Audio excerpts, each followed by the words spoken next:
Invincible Season 4 is wrapped up and once again delivered an excellent season of television, animation discourse notwithstanding, with some of the craziest set pieces in the series thus far, as well as, in my opinion, the best character drama the show has ever offered. It seems like fans agree that this was among the show's strongest offerings. If you've been following my thoughts all year, you know how I feel, but if not, good news. This video is all of my weekly breakdowns from Invincible Season 4 strung together in one place so you can get all of my analysis. If you've already seen them, thanks for following along. Maybe listen again if you feel like it, and if you're new, welcome. I love covering Invincible, whether that's character analysis videos or new episode breakdowns, so stick around if you enjoy this. Okay, on to the season premiere. Invincible is back for Season 4 with its standard 3-episode premiere, coming on the heels of what many considered to be one of the strongest episodes in the series as Mark and Eve faced off against Conquest, which in turn came on the heels of the Invincible War. Yeesh, this show does not slow down, and the premiere here keeps up that pace with a lot of new and returning threats thrown into the mix. But while the new stuff is pretty exciting, some of the returning aspects maybe felt a bit repetitive or wheel spinny, but it all gives us a lot to dissect. So let's talk about Invincible Season 4's 3-episode premiere. And a heads up, I, like many fans, am not reading ahead in the comic books. I read the corresponding issues after I've seen the episodes to avoid spoilers, and I'd like to kindly request that you don't spoil ahead for myself or any other viewers. And keep in mind that it means I'll be speculating without any foreknowledge of the comics. Appreciate ya, thanks. Alright, the Season 4 premiere episode is called Making the World a Better Place, and opens with what now feels like kind of a standard emotional musical montage showcasing our main cast entering the season. Mark's entire vibe feels very hardened and existential after the events of Season 3. Even just this opening shot of him floating with space debris above Earth, it's a pretty good image to showcase that something just feels off for him. In general, everyone in the opening seems tired, and that definitely feels like a big part of the theming this season. The way the superhero grind and doing the right thing is simply pushing these characters to their limits. The obligation is really getting to them. Honestly, I really liked this approach. Invincible is often subverting tropes, and I think it's a really interesting juxtaposition to Mark's attitude in the very first episode. He was an emotional wreck because he was struggling to live up to his father. He wanted to be just like him, to be the planet's protector. Obviously, there's a lot more to that scene thematically given Nolan's true nature, but now in Season 4, Mark is literally the planet's strongest hero and the last line of defense. The weight of that responsibility that he was desperate to have is now a reality, and it is heavy. Even Oliver, who now sports a teenage character model, seems pretty nonchalant about his hero work, whereas previously he was chomping at the bit to get out and fight crime. This argument with Oliver, I think, really gets to the heart of how heavy the weight is feeling for Mark and for Oliver. After they have both just gotten home, even before Mark can take a bite of his meal, there's another threat that they have to handle. I like Oliver's shift here to a more brooding teenager, but he's also so young to already be feeling even a fraction of the weight that Mark is. But I also really liked seeing Oliver's growth in this episode. Despite these new brooding teenager vibes, he also seems like he's matured a lot since last season. I particularly loved his response to the slight pushback over his new supersuit, which still features the Omni-man logo. Oliver basically says that his experiences wearing that logo means something too. They mean something to him, and he is now claiming ownership of it. It's not his anymore, it's mine, was one of my favorite moments of the episode. This episode really does feel relentless. The threats never stop. Mark's relationship with his family is strained. Eve's dad forces Mark to face some heavy questions about whether or not being in Eve's life puts her in danger, which, to be fair, as much as Eve's dad sucks, this feels very much like a worst guy you know made a good point situation. It's not unreasonable to examine the fact that the only times Eve has almost died was partially because of Mark, but I also think that Mark is even entertaining this rhetoric says a ton about his mental state. It seems like the longer Mark is a hero, the less of a, for lack of a better term, person he becomes. The realities of the job are just putting him in like this lethargic mental state. Of course, until the realities threaten his loved ones, and then he just kind of flies off the handle. And that's probably the most interesting thing this episode explores, the continued evolution of Mark's moral compass and the circumstances that maybe point out his own hypocrisy. The show has always explored toward the way being a hero strains and bends Mark's moral compass and sense of self, but at the end of the last season, we got probably the firmest, most substantial vocalization of that from Mark. He straight up says that he will not hesitate to kill anyone who puts his family at risk, which I also sort of think is an understandable feeling to have, to protect your loved ones at all costs, but it really makes the issues he's confronted with in this episode feel like they are pointedly challenging and pushing the limits of that new attitude. This comes in 3 waves. First, Mark faces off against this dinosaur, which is sort of a Dr. Jekyll and Mr. Hyde situation. The dinosaur is basically telling Mark all of the death and destruction in the wake of the most recent global catastrophes are actually a good thing, that humans are the problem and by saving them, you're causing more harm than good, which in itself is an interesting thing to unpack, but the sort of Hulk-like aspect of this character is what makes it a perfect way to test Mark's current sense of morality. Because while this dinosaur monster is saying horrible, detestable things and threatening the entire planet, when he transforms back into just a guy, it's clear that they are 2 completely separate entities. That guy and that dinosaur, completely different brains. Bit of a trolley problem for Mark. Is it okay for him to kill this one innocent guy to save a bunch of other innocent people because that innocent guy turns into a not so innocent dinosaur? And with Mark's general exhaustion and the weight of the traumas he's endured hitting him, I think there's a good shot that he may have just taken this guy out if the Guardians hadn't shown up. The second thing Mark is faced with is, to me, the most interesting of the 3. For one, I just love that this is a world where random baddies show up at the worst time and you don't even question it. Alien Thor woman attacking a power plant? Sure. Complete with lightning weapon that only she can wield. But facing off against this person is a great reflection of Mark's shift in principles. Obviously, Mark has to stop her. She is trying to consume the entire power grid and threaten countless lives. But the reality of her motivations are what makes this such a great thing to pit Mark against. She basically reveals that her entire motivation here is to save her people. She needs to gather this power or else her entire species will perish. And isn't that just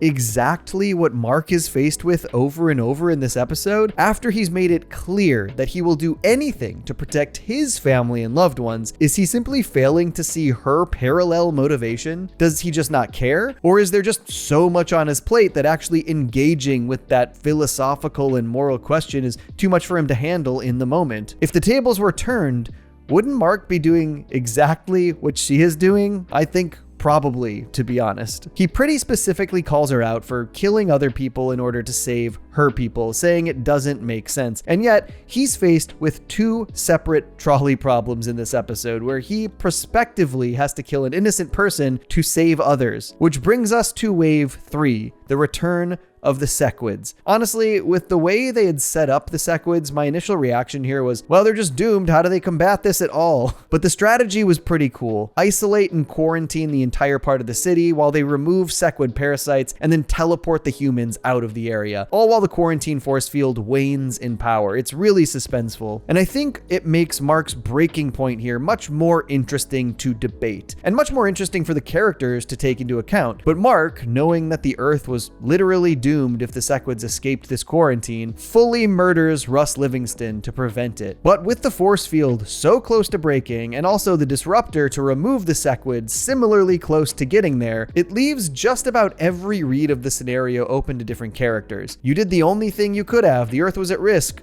Oh, the disruptor was almost there. You didn't need to take that drastic action. I like that it pits the Guardians themselves against each other for a bit, but we'll get there later. I've also enjoyed Rudy's place in the hierarchy this season, or I guess I have to call him Rex now. Honestly, that name swap still might be my least favorite development of the entire series, especially later in episode 3 when we have Eve just openly calling him Rex. It feels extra confusing given her previous personal relationship with the real Rex. It's weird that she doesn't find it weird, to be honest. But Rudy/Rex/Robot is obviously no longer the leader of the Guardians, and I find his dynamic with Britt really interesting. Britt is sort of this old school military, you better take orders type, where Robot takes such a logical approach most of the time. And to be fair, if he hadn't broken orders and retreated to the sewers, they probably wouldn't have gotten all the Sequids, though there's potentially more consequences coming because of this, we'll see. But that kind of inter-team drama works really well for me. I like that stuff. Obviously, this entire episode is about trolley problems. Over and over, it's, is killing X person worth saving X people? And it even puts Mark briefly on what could be perceived as the other side of that question with Alien Thor Lady. Have they revealed her name yet? I'm just gonna call her Alien Thor Lady. And the episode's relentlessness barrels through to the tag as well, with Conquest waking up and just immediately breaking out of his underground prison. I gotta say, as a viewer, I feel like this is one problem I have with this show. It feels like things happen and then are nearly immediately undone. We're talking one single episode between Conquest being imprisoned and him breaking out. It's like when they killed Liu and then the tag was the reveal that he actually wasn't dead. Like truly just moments after he quote-unquote died. It definitely seems like part of this entire season's story is exploring the idea that their unwillingness to put a permanent end to threats almost always comes back to bite them. But I still think pacing-wise, it just doesn't feel as impactful if Conquest escapes just one episode after he's captured. I do like this knowledge being sort of a ticking time bomb, just waiting for Mark to find out, especially given his headspace this season. He's one of the few beings who can literally go nuclear. There are a few other developments in this episode that play a bigger role as they move into the third episode, so we'll get to those later. For now, episode 402, I'll give you the grand tour, which was definitely the most intriguing of the three for me. This one completely shifts the focus to Nolan and Alan, but before that, we get a major lore flashback set on Viltrum, showcasing a very young Nolan who just looks identical to Mark, which is a nice touch, I think. This whole flashback not only gives us really interesting insight into Viltrum's history, but also peels back the layers on last season's reveal that there are less than 50 Viltrumites left in the universe. But I think the Nolan-centric stuff might be what I found most interesting. This scene where Nolan's literal parents fight him as this sort of trial into adulthood is pretty wild, particularly when you look at it alongside season 1. For one, we see that Nolan had unique relationships to his parents. His mother seemed to fully detest him, whereas his father seemed to have a bit of a softer side, despite him still being relatively nasty because of their Viltrumite ways. But it's interesting that, even though it wasn't structured into his life in the same way, Nolan effectively put Mark through this same kind of trial back in season 1. And even more interestingly, Nolan showed his son mercy in the same way that his own father kinda did here. I think if Nolan's dad hadn't stopped her, Nolan's mother probably would have straight up killed him. I'm curious if Nolan's father's attitude towards him subconsciously affected his decision making when it came to the end of his battle with Mark, or how he treated Mark in general. But obviously the major lore drop here is how and why the Viltrumites were decimated. And the answer was targeted biological warfare, an engineered plague that killed literally billions. I mean, it's really straight up genocide. But I think that's obviously tying into this whole trolley problem theme we're seeing explored in these first few episodes, on a larger scale to be sure, but the Viltrumites were literally conquerors who destroyed, pillaged, and murdered across the universe. That was their whole thing. They did incalculable harm throughout the universe, and this question being posed is, hey, would you kill billions to save the rest of the universe from terror? I feel like in the case of the Viltrumites, it's really not particularly difficult to answer that, because they are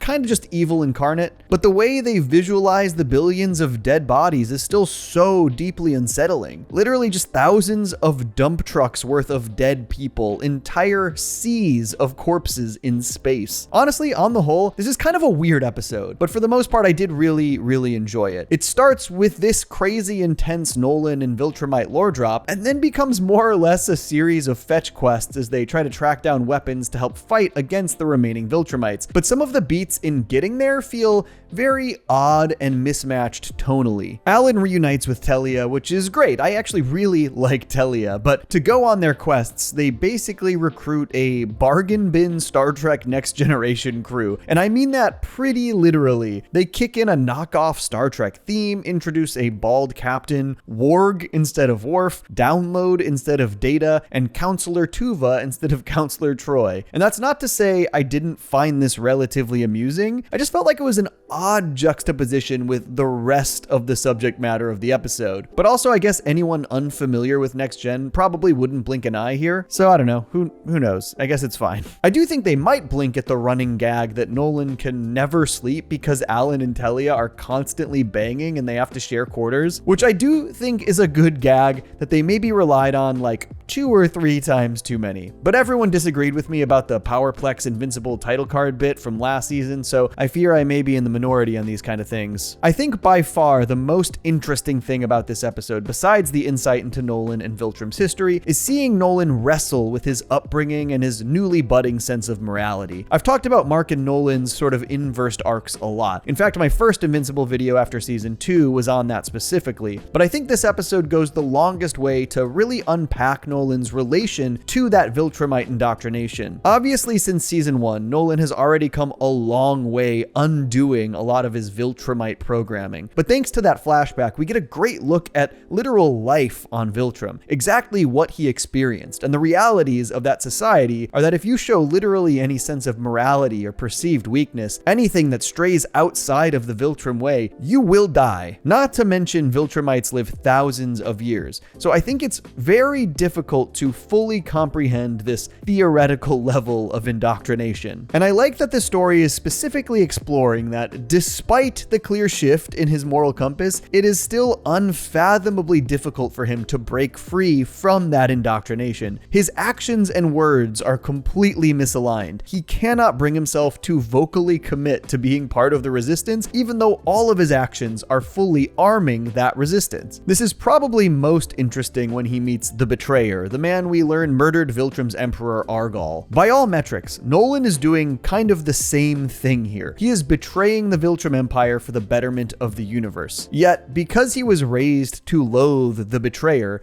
he cannot shake those deep-seated feelings of rage when he learns who this guy is. It's honestly, I think, a really fascinating exploration of the difficulties of breaking free from indoctrination. We even see Nolan still clinging to the notion that maybe some of the things they did in the name of the Viltrum Empire were good, like stopping wars, even if they stopped those wars through authoritarianism and murder. And he still laments the decimation of the Viltrum people, even with his newfound stance on the Empire as a whole, which I also think is understandable. His new shift in perspective isn't going to remove the things he felt while watching billions on his own planet die. But Alan makes a great point that the Scourge could have been this turning point for Viltrum, where they finally understood the devastation that they were putting others through, but instead they doubled down. All of this ruminating on the nature of indoctrination and the continuing shift in Nolan's perspective is for sure the best part of this episode for me. Not to say the rest didn't have things I enjoyed. I like the feeling that they're putting together this ragtag team of disparate fighters, weapons, creatures, etc., so they can barely stand a chance against this overwhelming threat. It's definitely doing some very exciting stage setting. I also really like that it seems like Nolan is forming a real connection and friendship with Alan. He's fully confiding in him despite the very complicated and messed up nature of his history, and it really speaks to how Nolan has changed, even if he's fighting himself from the inside out. But obviously the big moment comes at the end. The revelation that the Betrayer was also responsible for the Scourge virus nearly sends Nolan over the edge, and I think this once again ties to that exact thing the first episode was exploring: trolley problems on steroids. Nolan tears this guy apart over bringing the Viltrumites to the brink of extinction, killing billions, to which he obviously points out that Viltrum was responsible for killing billions themselves. There's a real cognitive dissonance here for Nolan, and the reality is that they would have continued to kill billions more if they hadn't been crippled. And it really is just another example of that same question being explored over and over here. Granted, there's nuance to each instance, and they aren't flat out exactly the same. None of these are just straight up trolley problems, but it's all the question of what level of killing or murder is justifiable if it prevents greater death and destruction. It's a question Mark was faced with against that Jekyll and Hyde dinosaur, and with the Sequids. It ties into alien Thor lady's motivations, and now with Nolan off to recruit Mark, it's going to be really interesting to see how this whole interaction goes. Mark and Nolan last left off in an interesting place, but also Nolan returning to Earth is just going to be a huge question mark. Like, obviously, pretty much nobody on Earth is going to accept Nolan's return on almost any terms. But the reality is that Earth is reaching its breaking point, going through just relentless threats. It feels like in order for Mark to even consider being able to leave Earth to go help these resistance fighters, there would have to be some support in just stabilizing everything. I kind of hope we see Nolan just helping the planet get at least to a reasonable stability level, just for the drama of that circumstance, and despite the fact fact that I don't see any way Omni-Man could have any sort of public redemption, I appreciate it as a bit of potential personal redemption for him, a representation of Nolan's ongoing change without absolving him at all. I also am just really eager for a Nolan/Oliver reunion. That feels like it could go a number of ways, particularly given Oliver's current suit logo. Maybe even more interesting will be a Nolan-Debbie reunion, especially with all the Paul developments. Lots of melodrama ahead, I'm sure. And then we've got the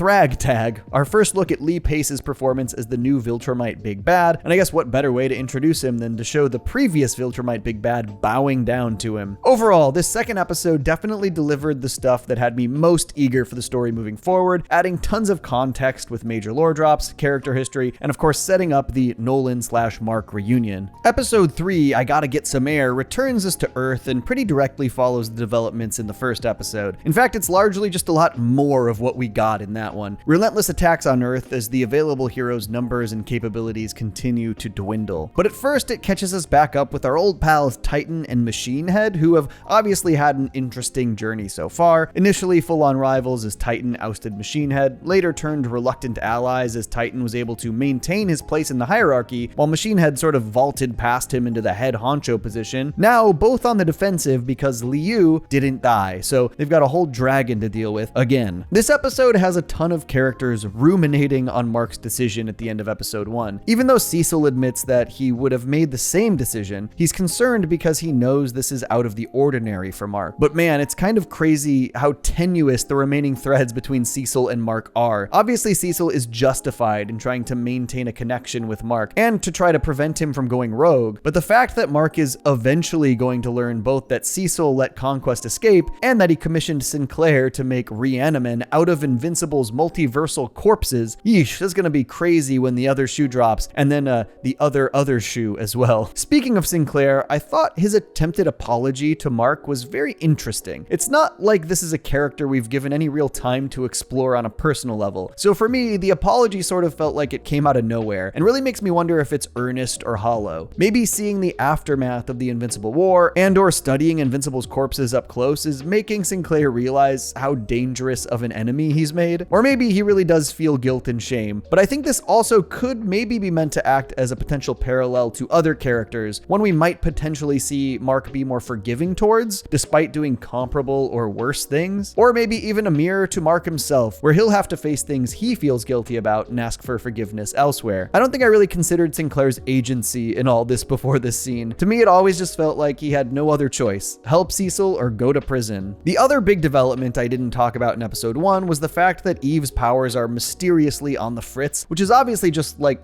the worst imaginable timing. She's completely out of commission, which lends to two big aspects of the episode that I appreciate. For one, Mark is having this ongoing crisis of identity. He keeps making these very strong decisions in his hero work that are justifiable, but also very contrary to the guy that he has been. And the only person he's willing to open up to about this is Eve. Unfortunately, when Eve is also going through this major crisis, it's hard for Mark to put the spotlight back on himself. I like that they're both there for each other as a couple as they struggle, but it also then makes it feel like neither can really be all there for each other because of their struggles. And then on top of that, Eve is one of the most reliable and powerful heroes on Earth. Losing her during these major crises is kind of devastating. It feels like a lot of these episodes are just becoming these like repeated perfect storms. This climax sees Invincible have to lead the Guardians against the Flaxons while he's going through this intense personal crisis, and because Eve is out of commission, they have to send Oliver to help Titan with the Invincible Inc. duties. And the two big battle sequences are pretty fun here. I just wish it weren't two things we'd sort of maybe seen already in other episodes. We've seen Liu go dragon mode, we've seen the Flaxons attack, and I know there's a thematic point there, but as a viewer, I'm maybe craving something new. Luckily, they did a lot of great stuff in here that has me vibrating with speculation moving forward. I've been saying this entire video that it really feels like Earth is reaching its limits with how much it can handle, and though the Flaxon fight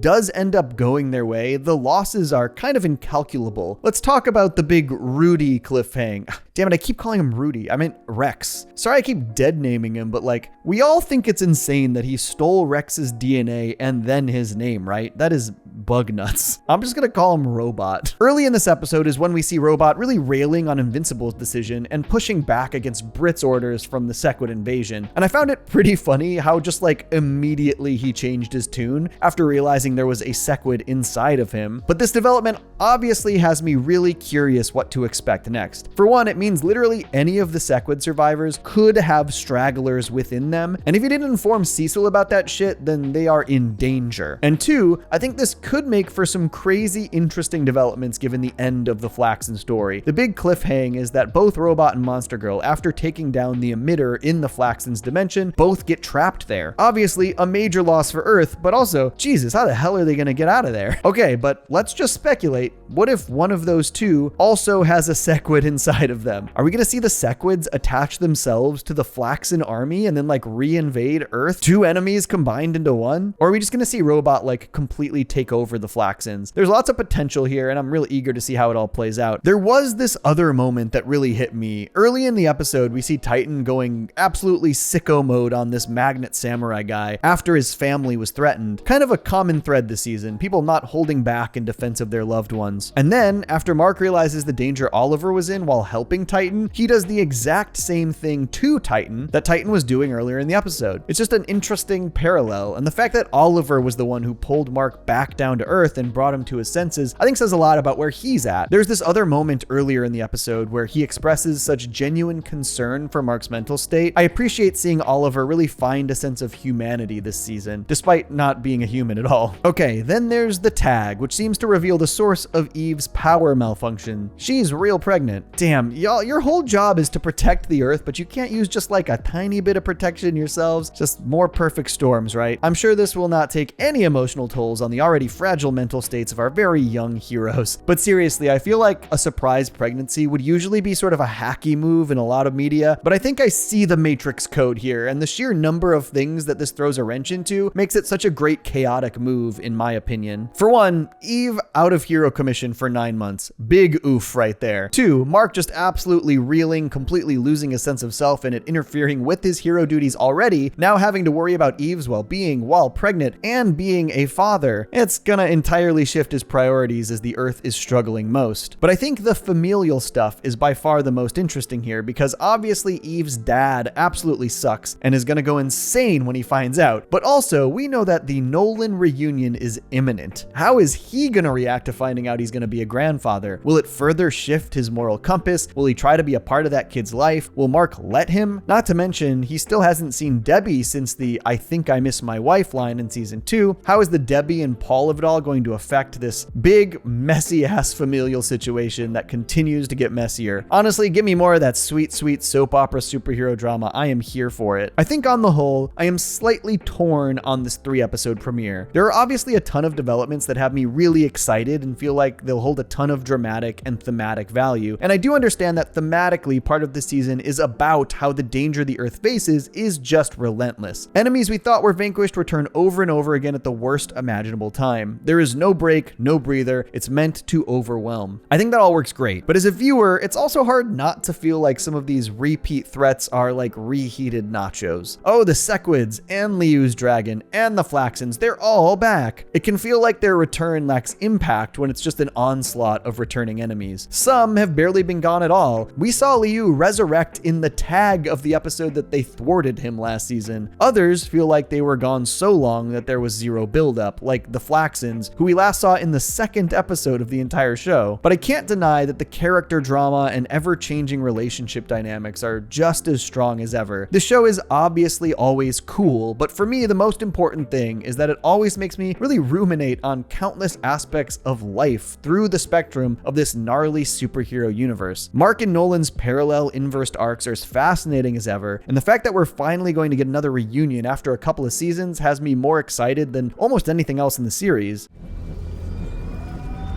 After Invincible's very eventful 3-episode season 4 premiere, the 4th episode has landed with some really awesome ideas, executed a little questionably. In my opinion, at least. This week sees Mark literally go to hell, following up the Damien Darkblood tease from the end of season 3, and giving us one of the first subplots that is wholly original to the Invincible TV show, as this is apparently something that just did not take place in the comics. But could you tell? Was this a worthwhile addition? Was Mark's demonic therapy session, killer or filler? Let's dive into Season 4, Episode 4, Herm. This episode opens with Art arriving back at his shop to find Mark sitting there waiting for him. Mark is obviously in a rough place right now. The show has not been shy about that. We had Cecil telling Mark to his face that that boy needs therapy, and frankly, Cecil is super right about that. He's not right about everything, but he is right about that. And with Eve going through her own major crisis, Mark hasn't really been able to open up or get the support from her that he needs. I do kind of like the question of where does a superhero go for therapy? Like, there's gotta be therapists in this world that specialize in like meta-human trauma, right? Untapped market right there. But I do think it's interesting to see Mark confiding in the guy who Nolan used to confide in, and this conversation does seem pretty fruitful. It's at least good to see that Mark, on some level, clearly understands that he needs therapy, or at least somebody to talk to. And as I've talked about over and over, it's all about Mark's fears that he is moving further and further towards being like his father, which, given his actions, I still think is a pretty justified fear. He has changed a lot in just a few short years. But Art also rightfully points out that Mark, unlike his father, is actually questioning his decisions and wondering where the line is, whether he's crossed it. I do think it's important to note that despite the inverted arcs of Mark and Nolan, Mark still has not really come close to a Viltrumite mindset yet. I love that Art is the one to present Mark with his old costume again, suggesting getting back to his roots might help him adjust his mindset. This all felt like a pretty good and natural place for the story to be after those first 3 episodes, but the remainder of this episode does feel like it takes a real left turn. And as I mentioned before, it seems like that is probably because of the fact that this is a new story sort of being shoehorned into an existing narrative. Eve calls Mark to have him jump on a job for Invincible Inc., and we get a hard cut to hell, which funny enough wasn't actually where the job was, but it's a good cut. It's funny storytelling. And then we get like a 7-minute fight scene between Damien Darkblood, his sister, and a pretty cool villain called Volcanica. I definitely have a lot of thoughts on this hell adventure overall. For one, I like Damien Darkblood, so getting more of him was neat, but also seeing him in like this Tron-ass demon armor in a more fantasy action episode was kind of not what I liked about him previously. Big demon fight feels a little less inspired than Demon Detective to me. I even felt like we didn't get quite enough of his Demon Detective work back in season 1, though it does seem like we may be getting more moving forward, so we'll see how it shakes out. There are aspects of the action here I liked. The sort of silhouette shot in this first fight sequence was cool, and I do generally think Volcanica is a pretty interesting villain, but I think there is just one inescapable fact about a lot of this episode, and that is that it feels like filler. And not just because it's a new story, sort of shoehorned into the existing one. In execution, a lot of this thing feels made to fill time. And to be clear, I am not somebody who has ever subscribed to the filler complaint with this show. While certain episodes definitely feel less eventful than some, they almost always contain some kind of character growth or dynamic shift that I find worthwhile and interesting to dig into. And I think very small parts of this episode ventured into that territory. Some of the action is good. I love the idea of Mark literally going to hell for an episode, but most of it felt a bit meandering. I think the hell lore dumping is all relatively interesting information, learning about the various ages of hell and how they came, went, overlapped, what the hierarchy was and is, but because it's all delivered through Damien, who, as much as I like the guy, isn't the most riveting or well-paced storyteller, it just felt slow and a little uninteresting. This lore dump scene was 5 minutes long and really just takes place with the pair sitting in this one location, and even as somebody who really enjoys a good one-on-one dialogue scene in this show especially, this to me felt like somebody reading a Wikipedia article about the hell lore slowly. And the episode is filled with what feels like drawn-out sequences to maybe save money in the animation budget. The falling into the bottomless pit sequence particularly annoyed me. Once the pair jump into the pit, they fall for nearly 3 minutes straight, the animation barely changes, and the entire thing is played for awkward laughs. And I guess if I had found it funnier, maybe I would have enjoyed this, but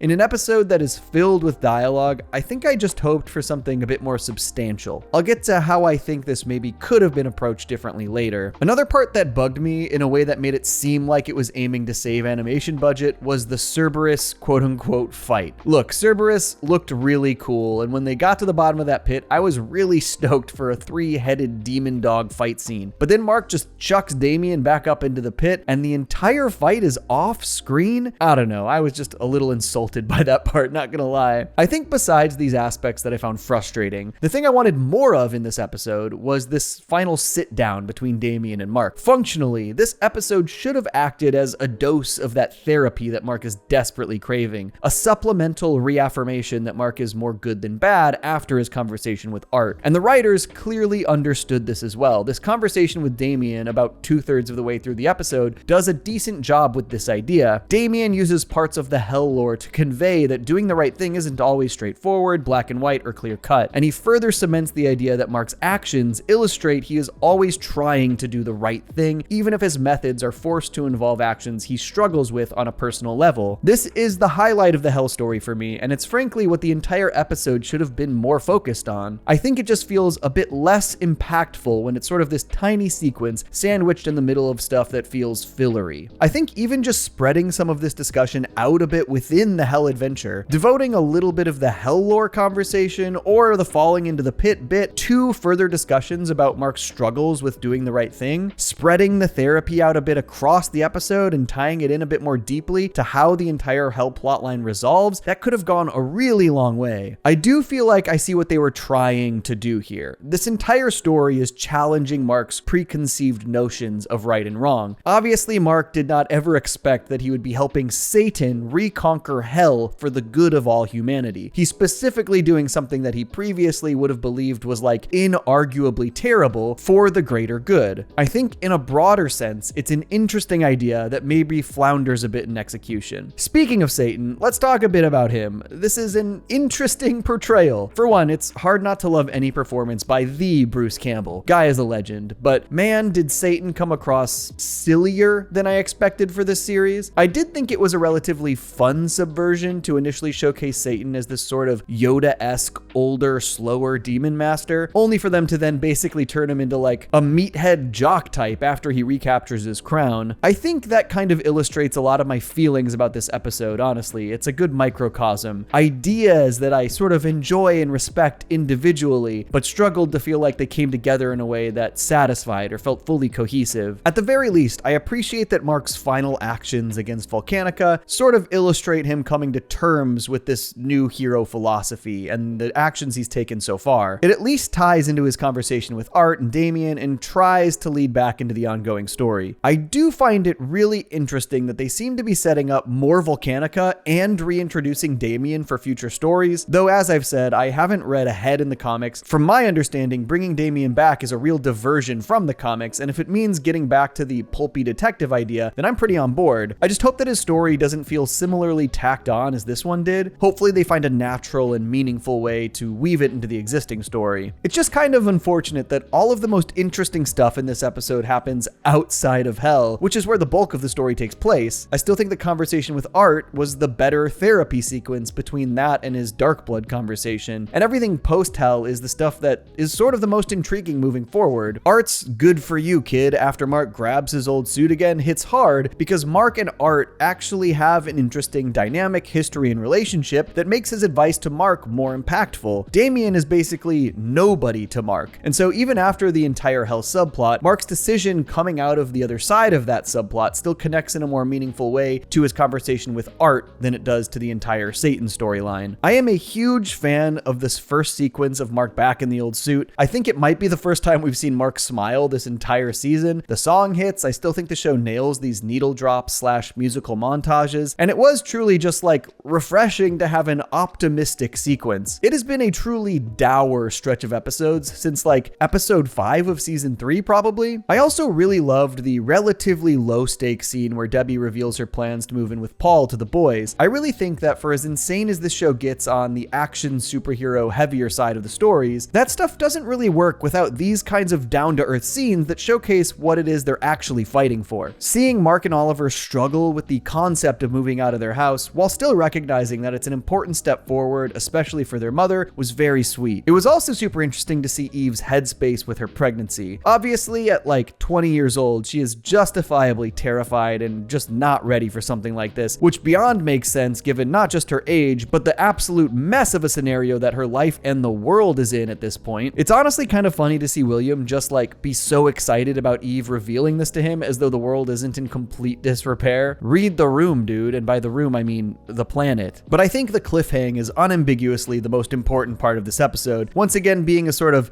wow, terrible timing moment in a string of terribly timed moments. I really liked the conversation between Eve and Mark, with Mark flat out saying he isn't okay, but he is getting better. It's again nice to see just a little bit of optimism creeping in, a light at the end of the tunnel maybe. And of course, Eve's attempts to reveal her pregnancy is interrupted by just about the last thing anyone wanted to see, Nolan and Alan returning to Earth, immediately telling Mark they need him to go to war with them. Oof. This obviously raises like 1 million questions as to how this might go. I think we can definitely expect Mark to go with Nolan, but will Eve go through with the pregnancy reveal or try to prevent Mark from spiraling before he goes off to fight an intergalactic war? Will Oliver join Mark and Nolan? How long will Nolan stick around Earth? Will he reunite with Debbie? And just how terribly is that going to go? I cannot imagine Debbie takes to Nolan's return kindly. It seems like we might be shifting to just a full-on space adventure for maybe the remainder of the season. I'm sure we'll check back in on Earth at some point, but obviously with this all leading to this war against the remaining Viltrumites, it fully seems like we're just going to be charging forward into that battle. Though obviously last season felt like it was leading into the Invincible War, which it was, before also settling in on Conquest as like the final obstacle for the season. It's definitely in the nature of the show to like throw last minute curveballs, so maybe there's something coming on the back end of the Viltrumite War. Overall, this was definitely an episode that I appreciated more in theory than I did in execution. There are some neat ideas and themes thrown around, but it was definitely hard not to feel like it was all a side quest, particularly given the fillery nature of some of its execution. The beginning and end of the episode, outside of Hell, remain the most interesting aspects, and I don't think anybody is leaving this one ruminating on the Hell adventure when they have the Viltrum stuff directly ahead. I think what's most disappointing to me is it feels like with some script adjustments and a couple fewer budget-saving measures, this could have been a really great episode. But as it stands, I just sort of like it on paper. Invincible Season 4 continues with Episode 5, Give Us a Moment. Probably my favorite episode so far this season, maybe my favorite episode in the entire series. It's up there, an outstanding episode that propels the story forward into super exciting and terrifying territory, but not before delivering some of the most effective dramatic sequences and down-to-earth moments we've seen so far. To me, this really is an episode that exemplifies everything that Invincible has to offer, and it leaves us in one of the most suspenseful places the show ever has. So let's dive into Invincible Season 4, Episode 5, Give Us a Moment. So obviously this week is picking up exactly where our last episode left off. Nolan has returned to Earth to recruit Mark against the Viltrumites, and obviously this development is crazy and exciting for the story moving forward, and while this thing absolutely delivers once they get rolling, personally, I love this episode for everything that comes before we leave Earth. There's just such dramatic weight to every single character interaction and dynamic with Nolan's return. Nolan reveals the truth about the Viltrumite expansion to Mark, that having kids with other species was more or less an experiment to see if they can prolong Viltrum's existence after the Scourge. I do think that Nolan's transparency in this episode is pretty interesting. It feels like there's a world where he could have recruited Mark just by making it clear that the Viltrumites will return and threaten his family, but he really just goes into full detail not just about their motivations, but his own previous behaviors and actions. This scene is heavy for a lot of reasons. Obviously, there's the weight of the danger they're facing, but Mark also thought Nolan was dead after their interactions in Season 2, and Mark's relationship with Nolan continues to feel more and more complicated. It feels like he firmly believes that Nolan can never really make any of his wrongs right, but he also seems to continue to allow him into his life in certain ways. He's not fully icing him out. Mark's one request before leaving, to give them one last night on Earth, is what makes this episode truly stand out. Every single scene that happens during this last evening on Earth hits so hard and covers such a wide variety of emotional peaks and valleys, starting with Nolan's painful request to see Debbie. Probably the best scene in the episode, maybe the best scene in the series. Holy shit, it's so good. I know people rip on this show's casting tendencies, but Sandra Oh delivers such a powerhouse performance in this scene. I don't understand how you could ever complain about it again. Genuinely outstanding stuff. Every detail in this sequence is so titillating. Nolan walking up to the door before almost walking away, which in itself I think says a lot about his mindset, really at odds over whether apologizing to Debbie is actually something he's doing for her or for himself. Debbie opening the door silently, leaving it open,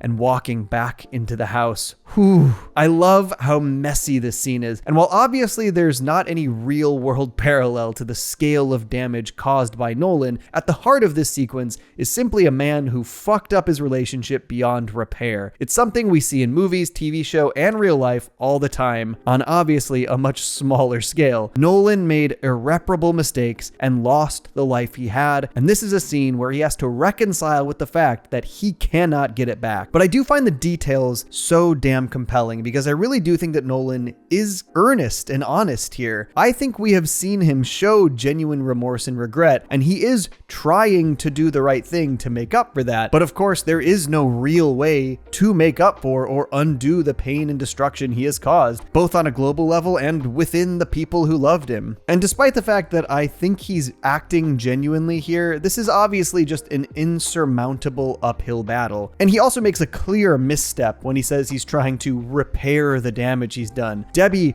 rightfully tears him a new one, because the idea that there is any way to repair what he has done is simply delusional. I love that she just completely cuts to the core of Nolan here. He is a guy who has basically never had to face something he cannot overcome. Being as powerful and capable as he was, especially relative to anyone on Earth, for the last 20 years, he could just do anything. And he is, for the first time, being faced with something that there is simply nothing he can do to overcome. He cannot make Debbie look at him the same way again. He cannot make Earth see him as their savior again. He cannot make Mark love him the same way again. The man who was all capable is suddenly incapable. In a way, this is sort of like parallel, but also sort of inverse to what many Superman adaptations do. Superman is obviously similarly capable and powerful, but the thing that cuts to his core in a profound way is his father's death. I personally think the adaptations that have Jonathan Kent die from a simple heart attack are what get at the idea the best, because it is not something that Clark could prevent. It was a random, cruel act of fate that he couldn't punch or fly or heat blast the solution for. The idea is that despite all of Clark's abilities, there are some things he cannot change. And ultimately,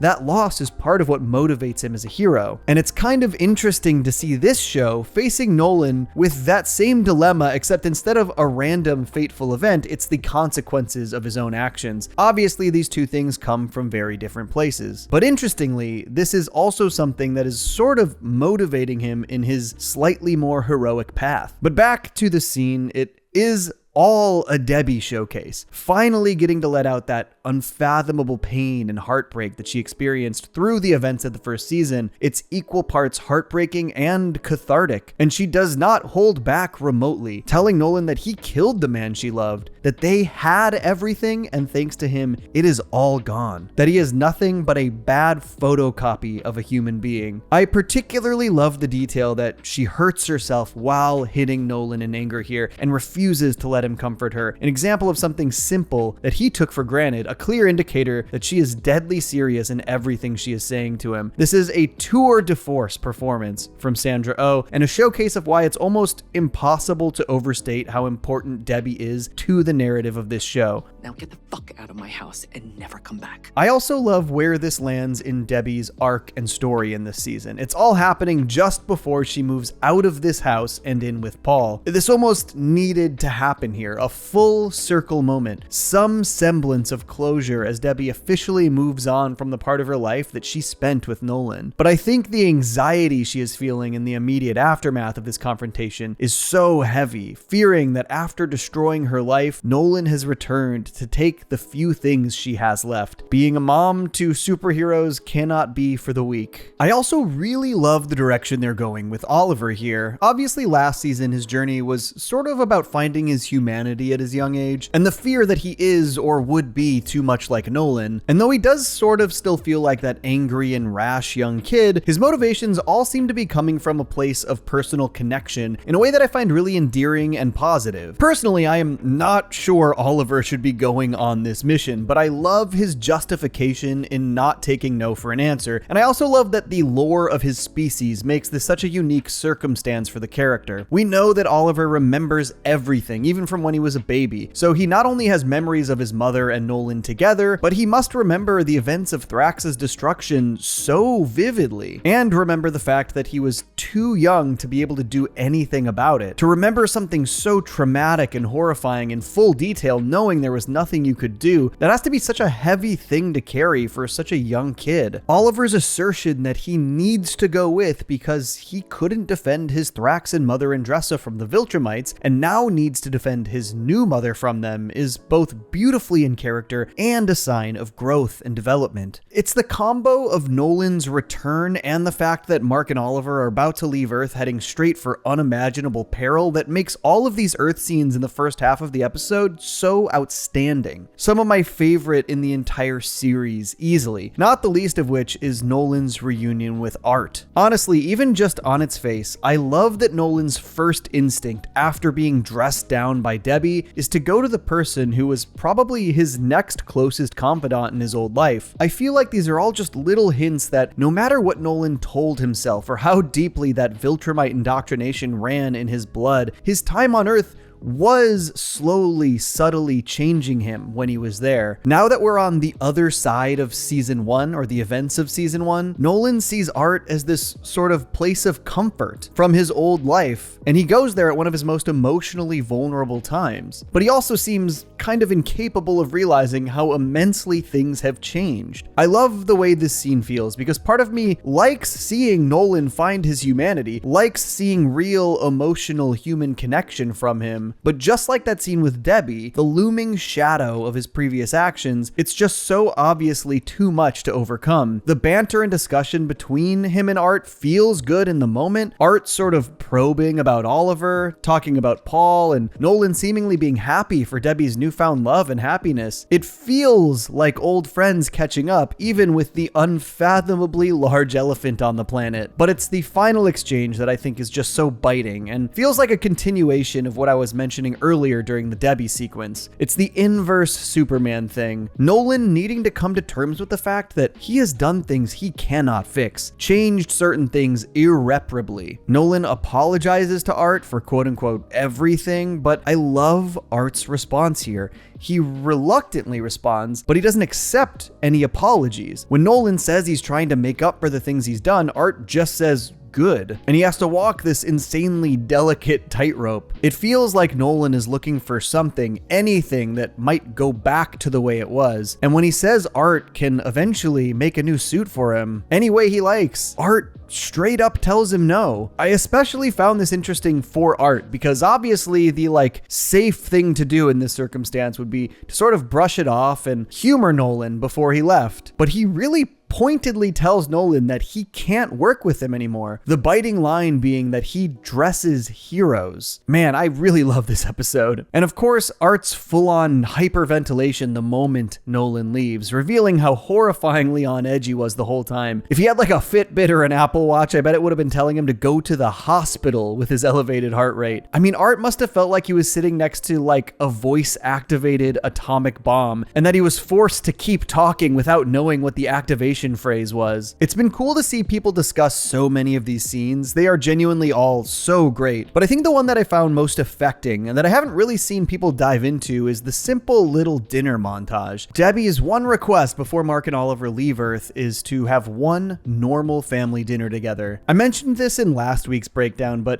it really is these little human moments of connection that add the stakes that make the rest of the show so impactful. Mark and Oliver going off to fight an intergalactic war wouldn't matter to me if I didn't care about what they or their loved ones had to lose in the process, what they're risking. And these small little sequences just fully exemplify those things. We also got a very touching little scene with Mark and Eve in bed. Obviously a scene that needed to happen given that she still had hasn't told him about the pregnancy, but I like that this put a little more focus on Eve's fears surrounding Mark's forthcoming crusade, particularly given that Rex, her previous serious boyfriend's body, is barely even cold at this point. And while I am glad that this was the focus of this scene, it does feel a tiny bit hollow to me. I sort of wish there was just a little more edge, drama, emotions to these fears. It seems like this is just so much to be weighing on Eve, and obviously not telling Mark about the pregnancy is so that he can go on this mission without lingering thoughts distracting him. But it all feels the tiniest bit sterile. Like, they are both so level-headed about this stuff that it's almost a little boring. And honestly, the one thing that's really bumming me out about this season is the sidelining of Eve. It definitely all serves the drama of the season, the non-stop stake raising, the relentless danger, the limited defenses and weapons, but I wish we were getting more Eve in some way since she's being so intentionally sidelined from the action. Like, maybe we should have gotten a bit more of her last week during the Hell adventure, reconciling with her pregnancy situation instead of just a single conversation with William. But regardless, this is a minor complaint in a season that is otherwise mostly really working for me. This episode really is a tale of two halves. While both halves are excellent, things really start moving once Mark and Oliver leave Earth. One detail I loved was Oliver asking how he breathes in space, with Mark responding, "That's the neat thing," which was word for word the same exchange between Mark and Nolan back in season 1 when Mark had to face off against Alan for the first time. The other big introduction in this episode is Tech Jacket, who we caught a small glimpse of in season 3. This is apparently a gender-swapped version of the character from the comic books, and Robert Kirkman did weigh in on why they opted to change the character in a Den of Geek interview. When it came time to introduce Tech Jacket, I realized that if we had brought him straight to comics, he'd be very similar to Mark. He went on to say, "The vibrancy of that character and the energy that she brings is so much more affecting coming from Zoe Dutch. She's just a really, really cool character that we're having a ton of fun with." I haven't read Tech Jacket, but it's super interesting that the initially brief comic run actually predated Invincible's first issue, and the character was then later incorporated into that world. I think Robert Kirkman, looking at some of the ideas he was exploring back in the early 2000s and realizing that there were a lot of similarities between Mark and Zach, is a pretty reasonable motivation to change things up for the show. I mean, look, I was confused as hell by Best Tiger's cameo during the Invincible War last season, because that fully looks like an Invincible variant just with guns. So I ultimately think this was a good move for characterization and simple visual variation. Not to mention, I just really enjoyed the character here. She is incredibly charming and likable, she adds a unique flavor to the team dynamic, and there's also the clear little flirtatious moments between her and Oliver, which I'm all for, though I do know some of this show's audience is not huge fans of when teenage romantic drama and superheroism intersect, but I liked seeing them play video games and laugh at the dinner table, and I also really enjoy the dynamic she has with Alan in the post-credits scene, but we'll get there later. I also really want to talk about Nolan's attitude and demeanor on the ship/mission. Obviously, I've found Mark and Nolan's arcs the most narratively and thematically compelling this entire series, but I think this is pretty easily the most fascinating Nolan development to dig into so far. He is a man that is just completely at odds with himself. That newfound sense of trickling morality, battling with his 1,000-year Viltrumite indoctrination, his attempts to not repeat his mistakes with Mark, sort of leading him to potentially repeat them with Oliver, and of course, as we've talked about a lot in this video, the reconciliation that he has finally found something he cannot really overcome. Nolan's angry, fearful reaction to Mark bringing Oliver along, to me, does show how different he is in season 4 than he was in season 1. Nolan is looking at all the damage he's caused in the lives of those closest to him, and he's basically determined that he should just not be in Oliver's life at all, that he should spare him any involvement, which, while understandable, is also kind of cowardly. Admission that he doesn't think he can do better. But I love Oliver continuing to stand up for himself and for his mothers, even up against his father. There's such a great cross-section of different dynamics here, and there's a real irony that by trying not to damage Oliver the way he did Mark, he's kind of actively damaging him. Self-fulfilling prophecy. Now look, in no way am I trying to have some kind of Nolan pity party. The man single-handedly did like multiple 9/11s. But I think the reason this show is so interesting is because it lets us explore his psyche in an incredibly heightened, very fictional place. Centuries-long indoctrination to a single mind, there's not really a real-world equivalent to that. And so having that character come to the realization that everything he had known, everything he was taught, everything he was made to stand for is straight up evil, and that there actually is more to life, that he has spent 1,000 years living wrong? It's heavy. I like that the show is allowed to say, how would that guy respond to that realization? How would it mess with his head? How would he try to move forward? It's the kind of stuff modern superhero movies don't really touch on as in depth. I know it's not a one-to-one, but like, if you're a winter soldier, are you responsible for the people you kill while you're winter soldiering? What do you do after you break free of the sleeper agent role? In the MCU, you apparently just run for Congress after that. It's cool that it seems Nolan is both going to have to accept that he will never be able to fix the damage he did. He will always have to live with the unimaginable carnage and harm he caused the world, while also using what is left of his life to try and stop it from ever happening again. And along the way,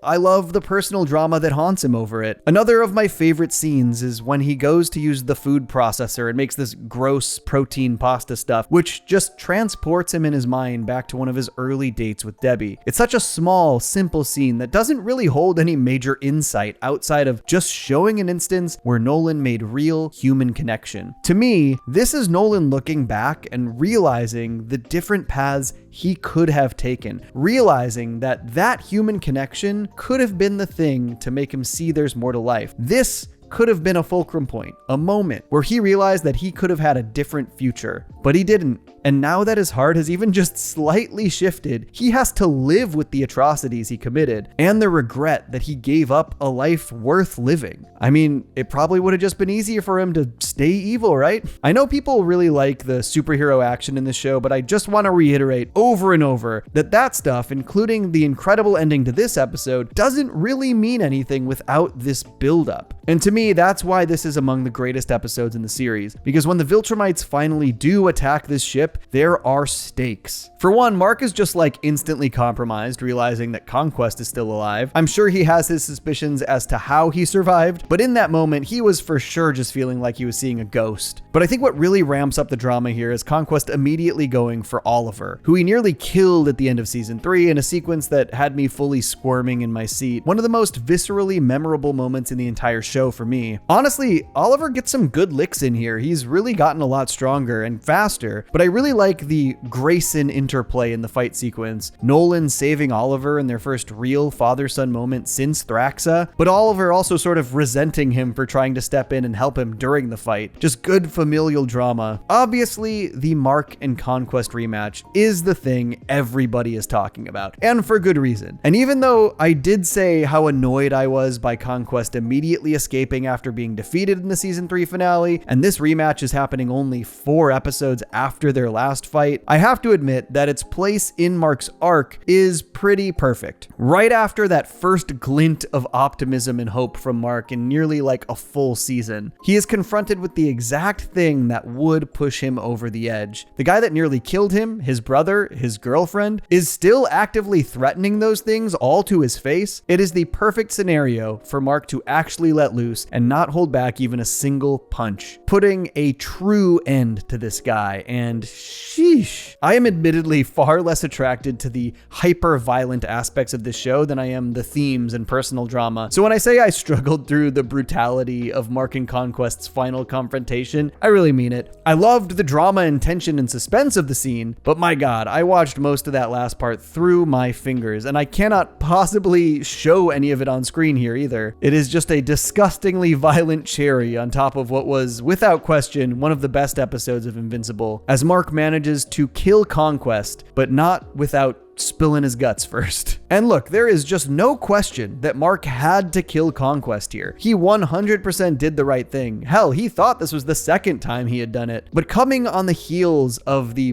escalating trolley problems in the season, adding a bit more personal stakes, and coming immediately after that first glint of hope, it's an unfortunate combination that this is where Mark was seeing red. And I guess Conquest was seeing red too. I think what we've got set up for the next episode is really interesting. interesting. Nolan and Oliver stranded on a planet while Mark is presumably healing if he's not dead. But with the tensions between them starting to boil, this is just a really great setup for more drama. A desert island episode, except it's a planet and a superhuman father-son duo who barely know each other and have a lot of beef. Good stuff. Tech Jacket and Alan are in another super precarious position, hiding attached to the Viltrumite ship, praying they aren't going straight to Viltrum. Things really just get more and more dire every episode, and I'm always impressed that they manage to continue to escalate. I said it before, but this is one of, if not my favorite episode in the entire series. It contains everything I love most about Invincible in a perfect, concise package. Just outstanding storytelling, personal drama, world building, and action.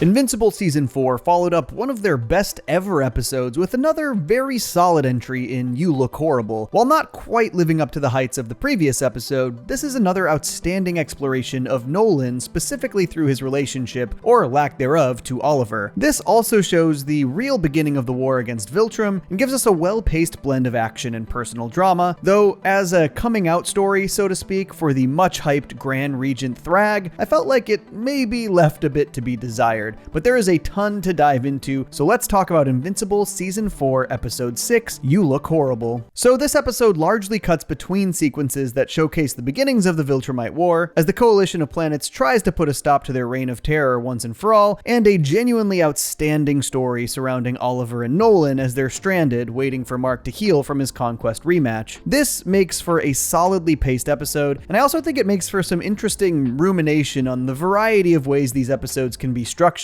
Even just looking at the last 3 in a row, we've got wildly different formulas. Herm was essentially a single story across the entire episode. No breaks or cuts to B stories, just Mark in hell. Last week we got a relatively varied 3-act structure with a bunch of vignettes on Earth for Act 1, growing tensions on the ship as they left Earth, and of course the explosive fight sequence to cap it all off. This week cuts between 2 very separate storylines, with the only real connective tissue being the suspense of the ticking clock, as Nolan and Oliver can't join the war efforts until Mark wakes up, before the stories explicitly connect in the big climax. And while obviously you'd expect the war sequences to be pretty compelling since it's propelling the big Viltrumite storyline forward, to me the clear highlight of the episode is Nolan and Oliver. And I think that's because there's been a bit of growing suspense about how this relationship will exist or develop given Nolan's absence from Oliver's life, and not to mention his very checkered past. And the episode basically immediately shows off how much Nolan still struggles with that Viltrumite indoctrination. He gives Conquest a genuine, proper burial and sort of memorial site, despite the fact that this guy almost killed both of his kids. Truly could not be a less deserving person in relation to Nolan to memorialize. But he can't help himself, can he? He still struggles immensely to break free from his loyalty to Viltrum in certain ways at least. I like that Oliver fully calls him out on this too. If there's one thing that Oliver has really latched onto in terms of his characterization, it is full devotion to his family and loved ones, which really tracks. For one, we know that he has this guilt and anger over the loss of his Thraxan mother, and this clear resentment towards Nolan for not being present for his family. It makes so much sense that Oliver would take these feelings and use them as his own personal motivation, which is also why it's so affecting to see him so fearful over Mark's near-fatal injuries from his battle with Conquest, expressing how hard it is to see Mark be this hurt, that he's never seen him this hurt before. I've loved seeing Oliver grow into this undying familial devotion, which is also what makes the father-son relationship growth for Nolan and Oliver such an effective development in this episode. Not necessarily because Nolan is getting some kind of second chance, but because Oliver is. As they spend more and more time alone on this planet, Oliver kinda enters full angsty teen mode, refusing to listen to Nolan or to even eat. He goes multiple weeks without any food. I liked that in order to try and rectify this and connect with Oliver, Nolan does like the only thing he knows how to do in terms of bonding. Forces Oliver up early to train. Nolan is still Nolan. There's a bit of a reveal here that further explains Oliver's deep frustrations with his father, beyond just not being there or all that other stuff that Nolan did. It's actually a bit more personal. They drop that Oliver was home during Nolan and Debbie's reunion, and not only did he overhear the conversation, he specifically heard what Nolan said about his Thraxan mother Andressa, that she was a mistake and meant nothing to him. First, Nolan didn't even visit Oliver on Earth, and now Oliver feels like Nolan regrets even having him. And obviously, at his age, this has gotta hit hard. I can't even imagine how complicated all of these feelings must be, given who Nolan is and his history, It has to suck to feel like even though your dad is the worst on like a galactic scale, that you still need his validation and respect on a personal level. But I really do love what this is exploring here, because despite Nolan's history, Oliver does deserve to have a relationship with his father if he wants one, which is why all of the talk from Nolan sort of doesn't mean anything to Oliver at first. Not to say that he shouldn't have apologized. He was right to tell him that he hasn't been a father to him, and I do like Nolan actually vocalizing how hard it is to break free of that centuries-long indoctrination from Biltram. But Nolan's words have already hurt Oliver, and it's the lack of action that has gone the longest way to make Oliver feel like Nolan doesn't care. It makes sense that Oliver has no interest in listening to Nolan's apologies or self-reflection. This is showcased particularly thoroughly when Nolan tries to talk to Oliver about Andressa, and he immediately shuts him up with a "don't talk about her." Ultimately, the thing that actually delivers that reconnection across this episode are Nolan's actions. There's this great sequence where they need to find better liquid sustenance for Mark, and so they go to pillage a nest of eggs from this monster. For one, I like seeing Nolan and Oliver team up, especially in a quest to help Mark. It's a bonding activity with real personal stakes for both of them, but the real highlight comes after, when Oliver stops Nolan from killing the creature, particularly his justification that she can't lay more eggs if they kill her. I genuinely love seeing the growth from Oliver since last season, how much he values all life compared to when he was younger. Oliver is only doing this to help his brother, and Nolan is thinking very practically here, like, well, we should just finish her off while we're here. But I think Oliver, looking at a mother who is losing out on a relationship with her offspring before she even gets a chance with them, maybe hits a little close to home. Not to mention that this actually gets through to Nolan, which feels like the first big step in his actions starting to mend his bond with Oliver. And this leads to Oliver's willingness to actually talk to Nolan about his anger and resentment. That first question from Oliver, "If mom meant nothing to you, then why did you have me?" hits really hard. And I think the insight into Nolan here is also interesting, because if you've watched this show at all and remember the Thraxa sequences from season 2, I don't think you would have ever believed that Nolan didn't care about Andressa. Ultimately, this reveals that Nolan was lying to Debbie when he told her that Andressa meant nothing to him, and even that in itself I find really interesting, because obviously it reveals that despite Nolan's shift in mindset and perspective, despite his attempt at transparency, he isn't now just fully telling the truth. He is still lying to some degree, but even so, this feels like a different kind of lie for Nolan. Where previously he was living a lie to protect his mission, this was a much more personal lie. He was flailing in an attempt to not hurt Debbie even more than he already had. A fool's errand, certainly, but a lie with somebody else's feelings in mind,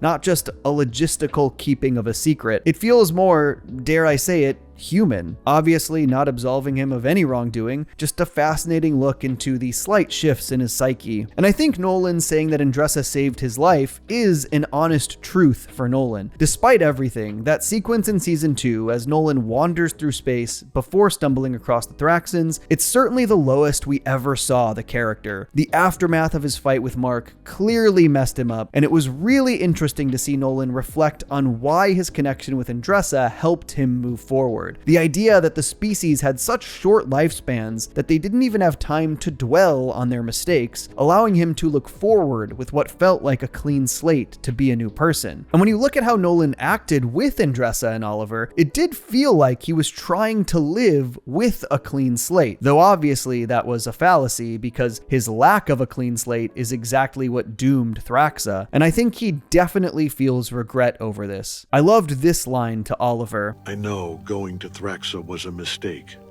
but you were not a mistake." And Oliver finally asking Nolan to tell him more about Andressa was the emotional peak of the episode, for me at least. I think why this storyline works so well for me, again, is not because it's redeeming Nolan, but because it's allowing Oliver to have this experience that he feared he'd never get. Genuine bonding moments with a father figure, feeling like he has a father who actually cares for him. I really loved seeing all of these sequences of them together, hunting, training, and the fishing scene in particular was so great. A solid solid little mini story within the episode, built on a classic father-son bonding experience, escalated with aliens and superpowers. And this makes Oliver expressing later that he's going to miss their time on this planet super effective. Just 2 straight months finally getting to experience what it's like to have a dad. Of course he's gonna miss it. It's emotionally satisfying stuff. The real standout story of this episode for me. Also, Oliver tells Nolan he's attracted to lobsters, so that's weird. Even though it still feels crazy that Nolan built this monument for conquest, it did lead to this very strong emotional moment where Mark woke up and feared that the gravesite was actually for Oliver. Pretty well done, though we certainly cannot defend this facial hair. But let's talk about the other side of the episode, the first couple of months of the Viltrumite War. The opening of the episode actually focuses on both the coalition of planets and the Viltrumites preparing for the beginning of this new conflict, bouncing between Thetis and Thrag's speeches. The coalition basically had to start without nearly every single advantage they had gone out of their way to gather, namely the Graysons, Alan, and Tech Jacket. But Alan and Tech Jacket's re-entry into the conflict is a great suspenseful sequence, with Alan would be sacrificing himself for Zoe as they're pursued by 2 Viltrumites. The reveal that Space Racer has joined the coalition, saving Alan from a likely gruesome fate, wasn't particularly surprising, but it was pretty effective. Honestly, Alan and Zoe's little friendship that we really only see in the tag of last week and the beginning of this week's episode is really charming. Major big brother little sister energy despite not knowing each other all that well. One of my favorite moments in the episode is Zoe joining in on the hug after Alan and Telia's emotional reunion. There are a bunch of pretty neat sequences showcasing war efforts. It was great to see Battle Beast again. Loved him going toe-to-toe with Viltrumites. Space Racer obviously making a big splash. I know a lot of people expressed skepticism towards Tech Jacket's effectiveness against Viltrumites, but I think people aren't really looking at the larger picture of the war. She is clearly a major asset against just about everybody else they're facing, and at least holds her own against Viltrumites, in that she isn't immediately getting killed like countless other heroes might. Overall, as far as how this war goes, I am slightly on the fence about how it all plays out. I definitely think I understand why it's shaping up the way it is for the overarching journey, but the coalition is so thoroughly spanking the Viltrumites for most of this episode that it feels almost confusing since we've seen how powerful even a single Viltrumite is. I get that the idea is that they've got a handful of secret weapons, that conquered planets have joined the coalition's efforts, and that the dwindling number of Viltrumites is really catching up to them, but for the Viltrumites initially to feel like basically a non-factor here doesn't seem like a proper continuation of the Viltrumites we were sold on, at least to me. Which I guess brings me to Thrag, which I know is already a bit of a hotly debated subject on social media after this episode. And look,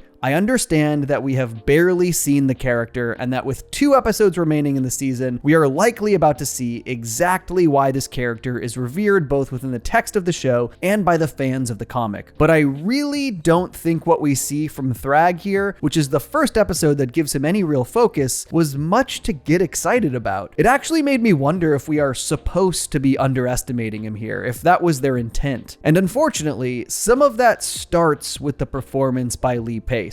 Hey, I love Lee Pace. I was at the New York Comic Con panel where they announced he was Thrag. It was exciting, and I am generally not somebody who has issues with the way this show casts its characters. I think most of the performances have been outstanding, but from the first solo Thrag scene in this episode, I was just not sold on the character or performance. That's not to say I need Thrag to be like over the top or cartoonishly menacing. I just didn't feel much of anything from this first conversation he has with Argyl's skull. And I think I'm maybe just struggling to fully see what they're going for with Thrag, because it seems like, at least from the way other Viltrumites like Conquest treat Thrag, that he is meant to be this imposing, overwhelmingly imperial figure. But he kind of comes across as a little pathetic when he's venting to the skull of their dead emperor, which is also an angle that I think is sort of interesting. It just doesn't feel like that's the intention. And look, it's definitely possible that this failure to meet expectations heavily stems from the way people have talked about Thrag. There's been a just wait till you meet this guy sort of attitude. The idea that he is primarily driven by vengeance for that fallen emperor, and this leads him to make poor strategic choices, that's kind of interesting, but it doesn't feel like that's what they're leaning into. Thrag in this episode basically vents to the skull of his old dead boss, loses nearly every every facet of the war effort, makes an ill-advised attack on Telescria with the help of an inside man, and then is instantly driven away from the planet before he can do even a single thing. I mean, the way he's clutching Argal's head as he flees the battle, does that not read as a little pathetic to anyone else? Like he's holding on to a stuffed animal for comfort? Like, this shot of the Viltrumites all fleeing the planet is so cool out of context. It looks really imposing, but in context, it's a monument to their complete failure of a war operation. I'm sorry to say, there's just not much about this as our first big Thrag episode that makes me believe he's formidable. And I know this will probably change in episode 7 or 8, or both. And he does admittedly just like look cooler and grittier and more formidable in the comics than he does in the show. I'm just excited to see why people like this guy as a villain so much, and hopeful that Lee Pace can deliver the kind of performance I know he can to really win me over. The climax does have some pretty good moments. The Viltrumites attacking Telescria at all pretty immediately felt like it was the other shoe dropping after the Coalition had done so well over the episode. Obviously that was short-lived, but it was also very cool to see Mark, Nolan, and Oliver all join the war effort in such a dramatic way together. There's this moment in the battle where Nolan says not to kill the enemy soldiers since they're enslaved, and I really liked that. Sure, it could be read as practicality since he says they might be able to help the Coalition afterwards, but I think you can also read it as him maybe learning a bit of a lesson from that hunt with Oliver when he decided not to kill the monster. And despite some pretty wonky animation here, I did really enjoy Mark and Oliver teaming up to take out the Viltrumite ship and everyone working together to stop its remnants from collapsing onto Telescria. You know, like story-wise and philosophically, it unfortunately looked not good visually. Outside some of these planet backgrounds, those are really nice. And despite how the Viltrumite side played their hand in this one, it's hard not to be both excited and nervous about the fact that we're heading to Viltrum for the next episode. I know I had some nits to pick with how this war was portrayed so far, and I know it's basically because they needed to have the Coalition get their big W here, only for shit to probably hit the fan next week. As far as arcs go, that feels right. It feels like the correct trajectory. I just think I wish it felt like the Coalition's win here came with a little more struggle. Given what we know about Viltrumite's abilities, it just seems like they should have put up a bit more of a fight. Maybe the idea here is to really lull the Coalition into a false sense of security and confidence, and then they'll get hit really hard over the rest of season 4. But I think my issue is just that it didn't feel like the Viltrumites we had come to know and fear so far. But I get the sense that we are going to see some shit go down since the fight is heading to Viltrum next, especially knowing that Thrag is recalling every remaining Viltrumite. I know the Coalition is banking on getting there before they all make it back, but I think we can all expect that will not go as planned. Overall, this was another really strong episode. The Nolan and Oliver stuff really stood out as the highlight, but I'm sure if you've been watching my breakdowns, you know that I really dig that emotional, interpersonal melodrama, especially when it's escalated by superheroics. Despite some misgivings about how the Viltrumites fared in the war and Thrag's less than impressive introduction here, the direction of the story is still compelling as ever, and it definitely feels like it's setting the stage for an absolutely explosive end to the season. It kind of makes me wonder if we're ever going to check back in on Earth for the remainder of the year. With the focus on the war, it kind of feels like we don't even have time. Maybe towards the back half of the season finale, though who knows how this will all pan out. No season of Invincible has left off with like a major cliffhanger yet, but as it sounds like we're about halfway through the comic book story, maybe we're in for a surprise there. Regardless, this has been a really outstanding season for the most part, and I anticipate it will keep its foot on the gas for the next 2 weeks. They've gone to Earth.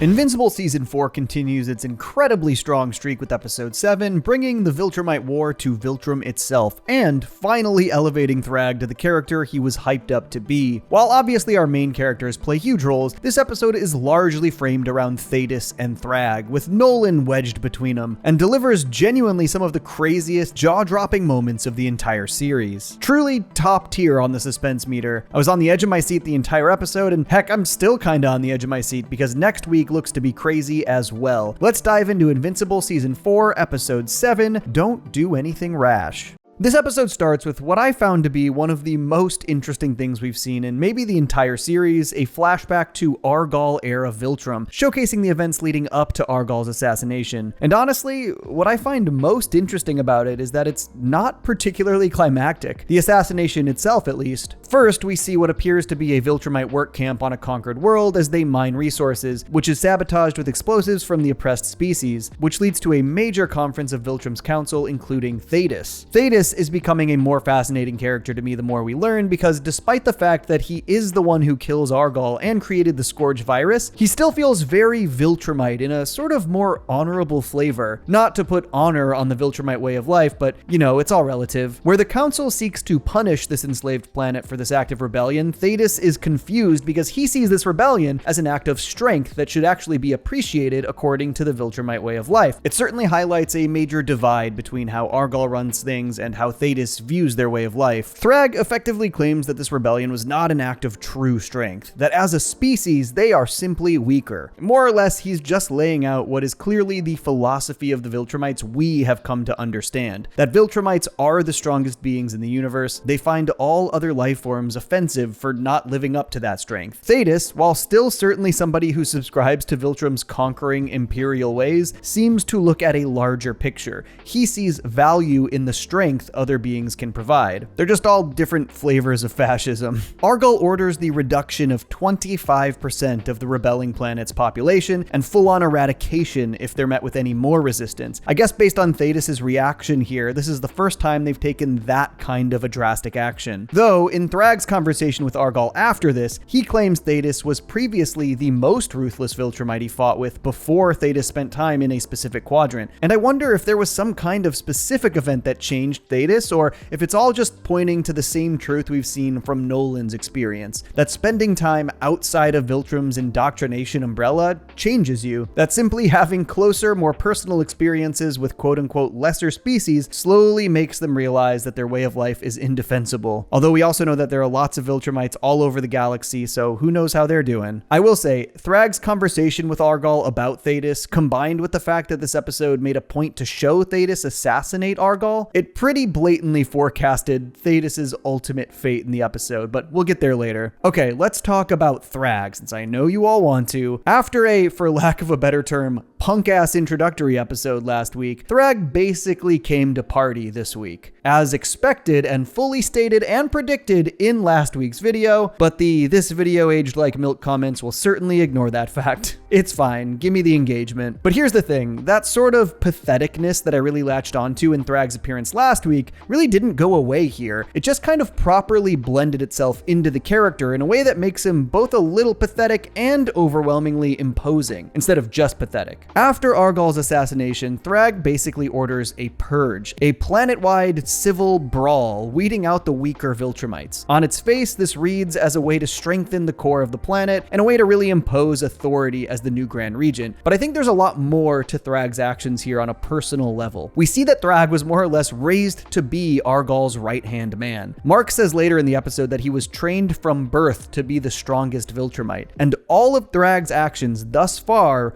read more as an act of vengeance for what happened to Argal than as a concerted effort to lead Viltrum. Now, by the true Viltrumite way, Argal being murked would probably mean that he just was not worthy of being the Emperor. He was weak, he failed to survive. But despite this being Thrag's Viltrumite philosophy outwardly, it seemed clear that Thrag's vengeance is personal. He is genuinely and deeply distraught over Argal's death, and I think that Viltrumite purge was basically the first act of vengeance, even if it was misplaced. Last week, I really got a kick out of Thrag clutching to that emotional support skull of Argal, but if you take into account the idea that Thrag saw Argal as a pseudo-father figure, and that everything he has done since then is vengeance-driven in his name, it actually makes him a much more interesting character, because that is sort of a lame motivator for such an imposing, powerful force, particularly given what we know about Viltrumites. Don't get me wrong, Thrag is certainly shown to be smarter and more adept in this episode. He is a deeply dangerous threat, but his motivations are much more human. And that is the great irony of Thrag, right? He is the leader of an entire culture that values pure conquering strength over any personal connection, and yet he is being completely driven by a personal connection. Ultimately, he is much more like those he seeks to conquer and destroy than he would ever admit. An immensely powerful hypocrite, I guess. I also found it really interesting that Thetis called out Thrag for his failure in seeing the longer game in that initial conference scene, and then all of his attacks on Viltrum exploited that fact. Thrag's Viltrumite purge was initially overconfident, but Thetis' Scourge virus taking out the vast majority of the species after this makes it look particularly short-sighted. I will also say maybe the most relieving part of this episode after last week is that Lee Pace's performance instantly hit for me. Even just in this opening flashback, he maintains the calmer, more calculated performance it felt like they were going for, but this time feels genuinely imposing and authoritative. I've obviously got a lot more to say about Thrag as we move further into the episode, but let's get to the present timeline as the squad preps for their surprise attack on Viltrum. I liked the melancholy tone as everyone sat with their anxiety heading to Viltrum, but not unlike the whole Thetis situation, I really felt like they were forecasting a bit too much with Oliver's nonchalant attitude. The moment he started taking Thrag lightly, I was like, well shit, what's gonna happen to our boy? Mark at least verbalizes that this incoming threat felt different, and that's coming off of him needing 2 months to heal from his takedown of Conquest. But I enjoyed the gang realizing that this bowl of slop might actually be the last meal they ever eat. Pretty bleak. Though hidden within that bleakness is Oliver casually revealing that he wishes he was eating Paul's spaghetti. It's cute that though Oliver sort of treats Paul like he's a boring normie, here in this heavy moment, he actually specifically thinks about a way where Paul has enriched his life. Been saying it all season, but Oliver's come a long way. Probably the best pre-Viltrum scene is Nolan and Thetis' conversation here, as Nolan tries to point out that even if they take out Thrag, the remaining Viltrumites will be a major threat. And obviously, reading between the lines, Thetis is suggesting that he will absolutely be using Scourge 2.0 to take them out. Nolan's response here, I think, is very telling in regards to his journey, though. He is no longer deeply offended by the mere suggestion of using the Scourge. He really is only worried about one thing, the well-being of his children if the Scourge is released. And man, if that isn't an illustration of the change in the guy, I don't know what is. But the end of the episode also suggests that this dilemma might get a lot crazier for Nolan specifically, but we'll talk about that later. I also really loved this little family moment between the Graysons before the battle, with Nolan struggling to verbalize his love for them, but Oliver hugging him anyways. The fact that Oliver gets to have this kind of comforting moment with a father figure is sweet, despite Nolan's history. After this, the vast majority of the episode, as you might expect, is filled with interconnected fight sequences, and they are mostly pretty cool, though I do think that in general, fights in space feel a little less dynamic than they do on a planet, given that terrain isn't much of a factor. Though the terrain that is a factor is the massive floating sea of Viltrumite corpses, and having the whole gang have to actually wade through this sea of corpses was masterfully dark, and made even more impactful by one of my favorite details in the episode, that Thrag's gang of Viltrumites were all pretending to be some of those corpses, waiting for our heroes to approach. So cool. Alright, let's get back to Thrag. Finally, this was the aura I had come to expect from the way people talked about the character, patiently waiting for the group of would-be assassins to confront him on his home turf. Pretty cool. Nothing like what we saw last week, frankly. And the way he just sort of stays perfectly still watching as the battle plays out before him, definitely badass. For the most part, there are some very cool moments in the space battle. I like that Tech Jacket has limited poison darts, which are very effective and therefore wildly valuable. That adds stakes to every time she shoots one. Kind of stupid that she didn't save one for Thrag, but oh well. Also, for anyone who was arguing Tech Jacket shouldn't have been a part of the team, that helmet save on Space Racer, that was one of the most important moments in the entire battle. Dude would have straight up died if it weren't for Tech Jacket. She's not gonna take out a Viltrumite one-on-one, but her skill set is undeniably valuable. Speaking of Space Racer, really enjoyed his entrance, looking like one of those dog walkers with 6 pups attached to their belt, except it's 6 space lizards attached to a motorcycle. That being said, man, this show feels so funny sometimes. The weight and stakes of this fight juxtaposed with hearing Nolan shout "Space Racer" fully seriously, it just makes me giggle. And while so much of this episode is just pretty solidly cool fight sequences, to me the best stuff always lies in the character interactions. After we get our first real sense of Thrag's power, punching Nolan all the way to Viltrum's surface, he meets him there for one of my favorite scenes in the episode. Surprise, surprise, I like the talking more than the fighting. With this discussion, we get basically the first moment where Thrag loses composure and drops the calm, calculated demeanor. Nolan says Viltrum is a tomb, and Thrag just fully flips out over it, just for one single line. But it is clear that Thrag, for all of his power and might, is in a bit of denial. Barely 40 Viltrumites left, and he still thinks they can restore the planet to its former glory. But I think we can see now that while this might be Thrag's eventual hope, he is clearly motivated by revenge for Argal. But I think it's not just revenge for his death, but like revenge for the death of what Argal stood for. Thrag's entire existence was built around the Viltrumite Empire, raised from birth for a singular purpose within that machine. And I think that is what makes this conversation with Nolan particularly interesting. Nolan's most biting line deliveries in these sequences are all about his new priorities. "You aren't my family anymore," and the even angrier, "like coming after my sons." To me, it's clear that Nolan's biggest motivator isn't fully righteous, it's simply that he wants to allow his kids a future. So even though this discourse between Nolan and Thrag includes these greater questions of right and wrong, neither are fully fighting for their own philosophy. They're fighting for their personal connections. Nolan for his new family, and Thrag for not only his fallen emperor, but for the way of life that his entire existence is built around. Less out of pure belief and more out of the fact that it's the only way he feels he fits into the universe. It's the only way his existence makes sense, which is ultimately why Nolan's big move after this hits so hard for Thrag, but we'll get there too. First, we gotta say, why Oliver?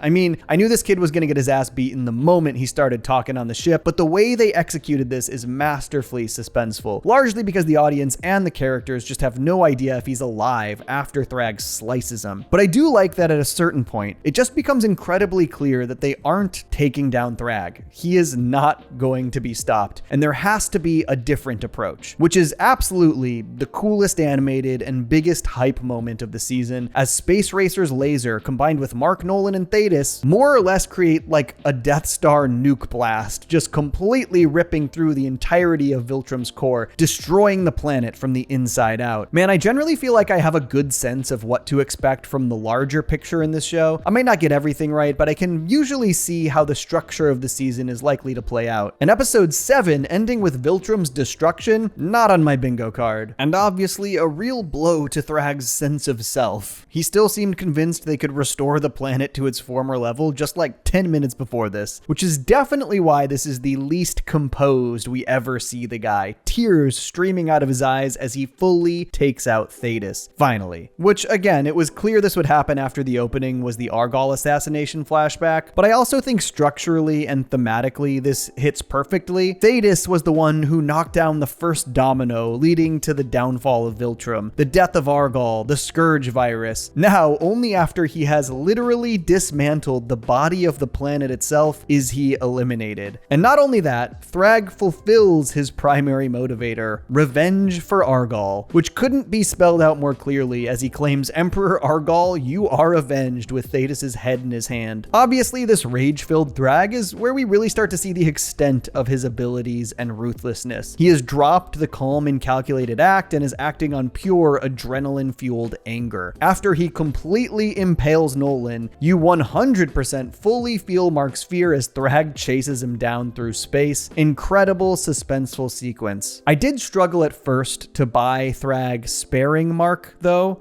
based on our post-credit scene I could maybe see why he went this route, but in the moment I was like, why are you letting him live, dude? That doesn't make sense. I will say, with the way this played out, I don't think I ever had any real fear that Nolan or Oliver were done for yet, despite Thrag doing the trademark Viltrumite karate spike through the chest. I know anyone is at risk of death in this show, but sometimes you can just tell based on story placement and also how things are built up. This episode had a clear focus on Thetis and Thrag through its opening flashback, so it was clear that the focus would remain on them for the biggest moments. That being said, it does get a little tiresome when they give us these big gory sequences that seem like a death sequence and then just sort of undo it immediately. I do think the cliffhanger they landed on was the right right one, but it is funny to quote-unquote end the episode with the Graysons all near death floating through space, and then immediately in the post-credits sequence say, look, they're all okay. But the cliffhang is Mark's realization that Thrag and the remaining Viltrumites have almost certainly gone to Earth. A great suspenseful thought to end our episode on, and one that I think opens a ton of questions and possibilities, particularly given Earth's currently very tenuous state of being, lack of heroes and all. But I think it also raises a few questions. I could see Thrag going to Earth for two reasons. One, full-on revenge, once again just destroying Earth the way that Nolan and Mark destroyed Viltrum, or two, to conquer and take over. Now that Viltrum is gone, the Viltrumites need somewhere to raise their flag, right? And what better than the planet that those who destroyed Viltrumite care about most? And I guess this works because it's both a form of revenge and practical. Not to mention that they know that they could theoretically breed with the humans to create more Viltrumites. Scary thoughts all around. But for me, the most interesting question is in regards to Nolan, and it all goes back to that conversation with Thetis, and to a lesser extent with Thrag. Earth is fully at risk of destruction or takeover. The Viltrumites are going to unleash their fury. And now, without Thetis in the picture, the question of whether or not they use Scourge 2.0 is probably going to fall into Nolan's hands. It is possible that it will be up to Alan, as he's the interim leader of the coalition, but Alan also has this close personal connection to Nolan, and I think regardless, the use of Scourge 2.0 is going to be on the table, and it's going to pose Nolan the most interesting questions. Questions that challenge both his evolving philosophy and his personal connections. Because while using the virus would undoubtedly save the home of his kids and of Debbie, all the people he cares about, as well as save the universe from further Viltrumite takeover, it also could fully kill his children. While Nolan's morals have shifted for the better for certain, his motivations are definitely rooted in his family. It feels like we are for sure setting the stage for a big Nolan breakdown in this pivotal decision. Or maybe not, maybe Alan will just say, let's use it. We'll see. Now, obviously, I am very pleased that Thrag mostly lived up to the hype this week, and of course, I am enjoying the countless video aged like milk, apology video when comments on last week's video. But also, none of what happened this week really changes how he was portrayed last week. If anything, it actually kind of reaffirms my belief that they could have done a better job portraying Thrag in his big introductory episode. Ultimately, that episode simply made the guy look like a pathetic pushover, and I really think it needed like just one additional scene or some change to show even a hint of Thrag's power before he bailed, clutching his emotional support skull. The only reason I had any expectation that Thrag would be formidable this week is because of the general structure of the season, because of how the fans talk about him, and because of how the characters in the show talk about him, which is sort of just a classic blunderful case of tell don't show, isn't it? If I were to only look at Thrag's scenes from episode 6 in isolation, I would have had zero expectation that he would put up a fight in episode 7. And again, maybe that was actually what they were going for. Maybe they wanted to try and shock the audience with the bait and switch, but that doesn't work as well when every character is then also saying, Thrag is the most powerful guy I've ever seen in my life. People really want me to walk back the last video, but given the fact that I pretty explicitly stated that I knew Thrag's biggest moments would be coming this week, it doesn't really feel like I have much to walk back. Everything I said was true. But ultimately, I am mostly just happy that the character is cool and compelling, even if his introduction left a bit to be desired. Lee Pace's performance really felt outstanding in this one, all around, in both the calm, collected demeanor and unhinged rage moments. And I am so curious which version of him we'll see arrive on Earth, because they are in a rough spot right now.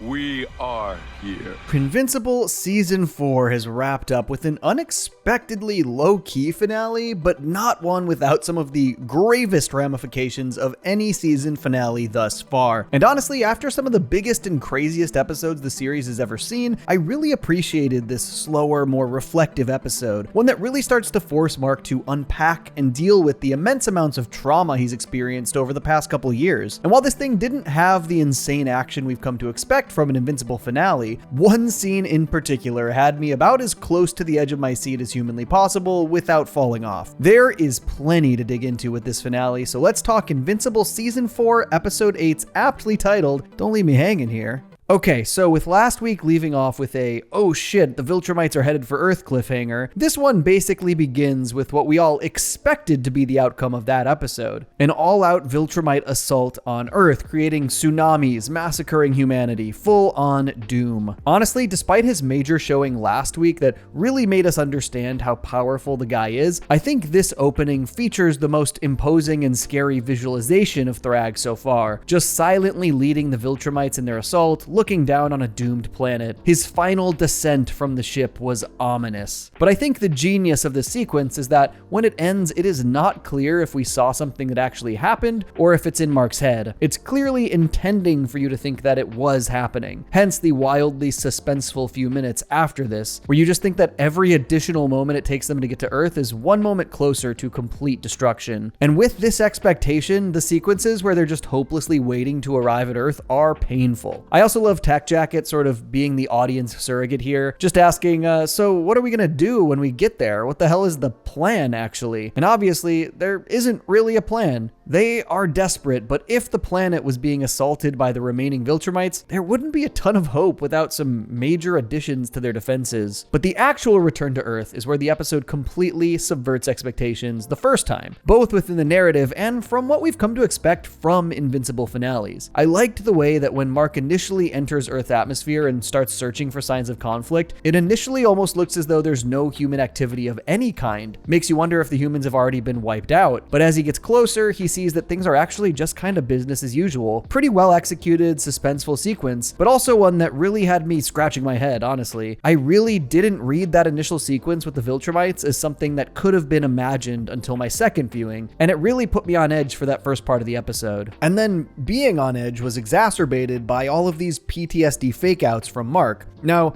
I feel a few things about these bloody, violent hallucinations. For one, I get that maybe they wanted to add a bit more action into a sort of low-key finale, and I think that was relatively successful. I just felt like the number of fake-outs got a little bit tiresome, but it also did serve a purpose, given the fake-out at the end, but we'll get there. But most importantly, I love how these serve Mark's journey, because we have obviously been reconciling with Mark's trauma for a few seasons in a row now, and it's actually sort of relieving to see that trauma finally catch up with him in a way that will force him to actually get the help he needs. I mean, I think you can see exactly how much Mark is struggling purely based on the fact that he seems to have completely forgotten his beef with Cecil. He's basically answering to him like it's season 1 or 2, though obviously Mark recognizing the grave nature of their current predicament is a big factor here. He more or less feels like he just lit a fuse and they're just waiting for the bomb to explode. Okay, before we get to Mark and Eve, let's talk about the big Nolan and Debbie developments. Again, one of the highlights of not just the episode, but the entire season.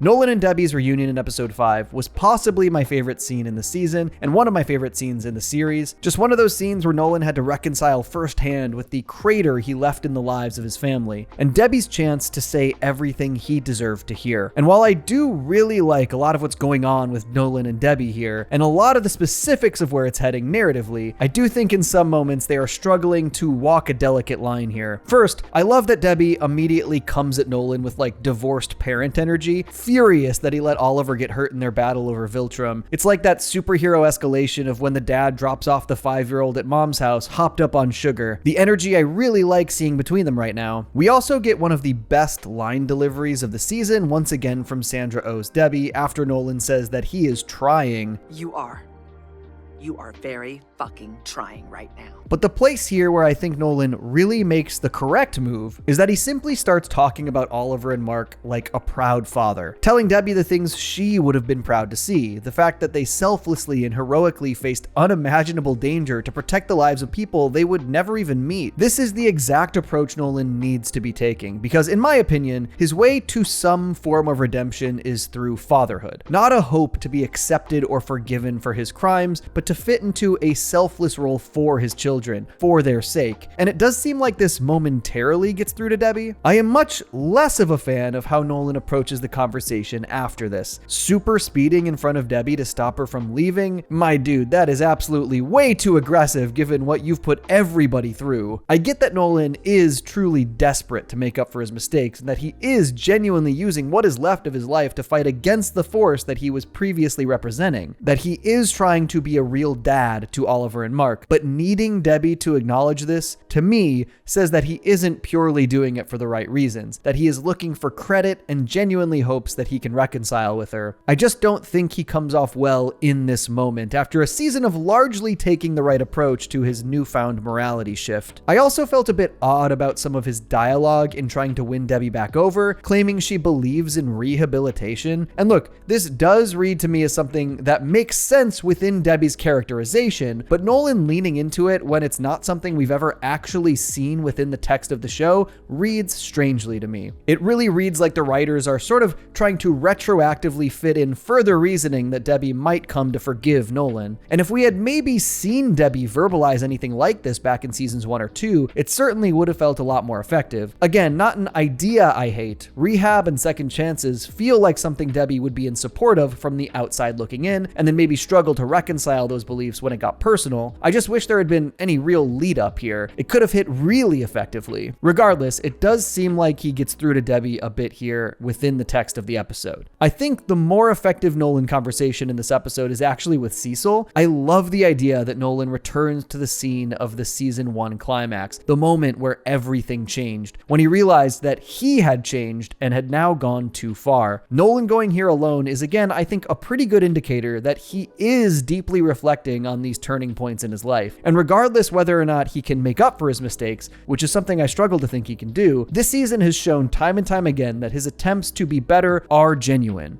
This scene is also probably Cecil's best sequence all season. I particularly loved his delivery after Nolan says he doesn't have to be afraid of him, only for him to say, "I will never not be afraid of you." I mean, the balls on Cecil here. First, he tells the guy he'll always fear him, but then immediately tells Nolan that he better be ready to defend the hell out of Earth when the time comes, but also get the hell off the planet until that time comes. It's a great reunion scene. Cecil reads Nolan pretty damn effectively, both recognizing that he is clearly trying to make good, but also it gives him an opportunity to tell him off. I'm really curious if we'll get more between Cecil and Nolan, because this is a relationship that I think could be really interesting moving forward, given Cecil's history of utilizing rehabbed criminals for the greater good. Seems like, despite Cecil's claims of eternal fear towards Nolan, that this might be the one Nolan relationship that could go back to relative normativity. Though the highlight here for me has gotta be this final exchange. Nolan claiming he risked his life and nearly died, and Cecil telling him to try nearly dying 2,341 more times. This was the number of people killed in the destruction of Chicago at the end of season 1. Absolutely biting line. Made even more impactful by the series of expressions from Nolan right afterwards. First, resolute frustration, followed by realization, followed by shame and guilt. Really liked that they lingered on Nolan for the slow revelation. Okay, let's go back to Mark and Eve, another huge part of this episode. I've been vocal about being a little disappointed in Eve being sidelined this year, so I'm hopeful that she's got a bigger season ahead, but their reunion was effectively emotional. First, there's the obvious change here. Eve is a little thick now. Honestly, this feels like actually an effective development because at first it makes you wonder if she went through with the pregnancy, but it leads into the revelation that this was a result of the stress and depression that came alongside her impossibly painful circumstance. And I think that is why this scene plays so well. It's treated with the proper weight for the character. Eve was already unsure about whether or not she wanted to keep the baby, but Mark was gone so long, Eve genuinely had no idea if he'd ever be returning, if he was even alive.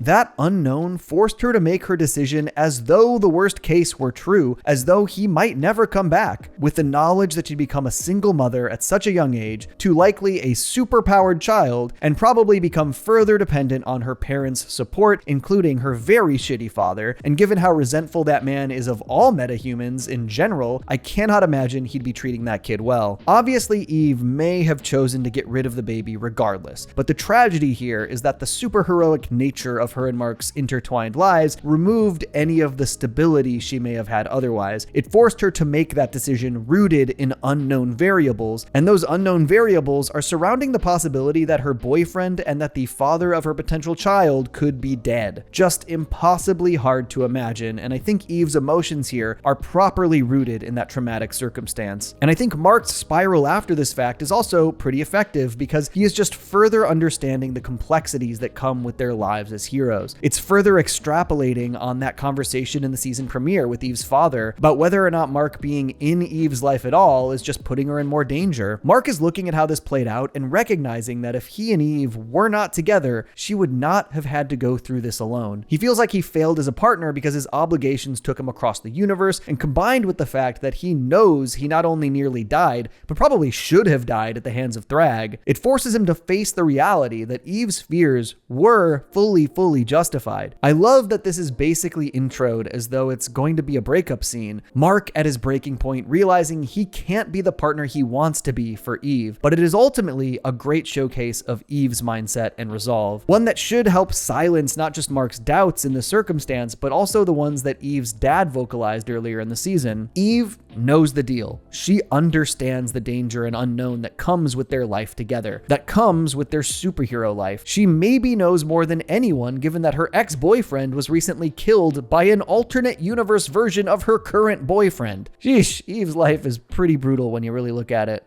But I appreciated this reaffirmation of their relationship, and also that there's maybe just a bit more drama and uncertainty thrown in there for Mark. The idea that he maybe blames himself for the danger that comes Eve's way could spice up the dynamics in a way that I think the show might need. I really like Mark and Eve, but it sometimes feels like there isn't quite enough shaking them up in the story/drama department. This specific story, I think, was effective in that way, though it would have been maybe a little more effective if we had gotten to see a bit more from Eve's perspective. But this was probably the most I've cared about Mark and Eve as a couple in a while. Okay, let's go back to Debbie, and honestly, I gotta say, I was genuinely surprised by the revelation that she and Paul had broken up while Mark was in space. Not that it didn't make sense, but with the time they sunk into them as a couple, I genuinely just really liked Debbie with a down-to-earth, normal-ass dude. Plus, he made killer spaghetti. Oliver is gonna be so bummed. But I thought the execution of this reveal worked well, because obviously this conversation is playing out as though they're still together. It's a bit of a rug pull for the audience, and also a great indicator that they didn't end on bad terms, with Debbie still going to Paul to vent about Nolan. And honestly, what a good dude. It's gotta be weird to have to lend an ear to your ex as she vents about her ex, who also happens to have done like a whole 9/11 a few years back. But I genuinely appreciated that Paul was the one who basically puts the idea in Debbie's head that she should just go see Oliver. Obviously something she hadn't even considered, but he's right. She has the means. She can go see her son. It's a good moment. You can never make me hate Paul or his spaghetti. But Debbie's approach in going to space I enjoyed even more, just full-on demanding that Nolan takes her with. Debbie's pissed off face is one of my favorites in the show, and she just doesn't let it down for even a moment in this sequence. Nolan looking like a scared puppy trying to tell her he's gonna have to fly her up there, it was great. He's looking at her like that one Brendan Fraser whale photo. Honestly, I love Debbie. I still want to do a character video on her. It's hard to even wrap my head around everything she's had to endure between the Nolan revelation and being the mom to two constantly endangered superhero boys. She was genuinely so calm for somebody about to embark on her first ever intergalactic space trip, but I guess when you're worried your children might be dead for multiple months, just about anything is like a cakewalk. I admittedly really liked the moment on the ship where Nolan showed Debbie the view of Earth, mostly just as a showcase of Nolan's longing for the life he gave up. But let's talk about what it feels like they're setting up here. Because obviously, it seems like they're aiming for a Nolan/Debbie reconciliation, and I think I am going to have a hard time swallowing that pill. I feel like I am okay with a lot in terms of recognizing the change in Nolan, but I think it's going to take a lot more for me to be okay with a genuine reconnection between them as a couple. Like, more than I can even imagine. I will say, I love the prospect of Debbie, Nolan, and Oliver all being together, especially now that Oliver has a real relationship with Nolan. He'll basically be the bridge between two very divorced parents. There's a ton of opportunity there. Hell, send the three of them on a space road trip. That'll really test their limits and dynamics. But I really don't want Debbie and Nolan back together. I would maybe be okay with some semblance of forgiveness aimed at Nolan from Debbie, like in the event of or leading up to his death. It feels like some sort of self-sacrifice is inevitable for Nolan somewhere down the line, but full reconciliation, it feels unrealistic to me, and I don't think audiences would be too stoked on it. All right, let's get to the end of the episode, which is honestly a highlight scene of the entire series pretty easily. In his depressed post-Thrag days, Eve suggests Mark go for a fly, which honestly, great advice. If you're ever depressed, go for a run in the park. Feels great. And after a nice little flying montage set to Death Cab for Cutie, there he is.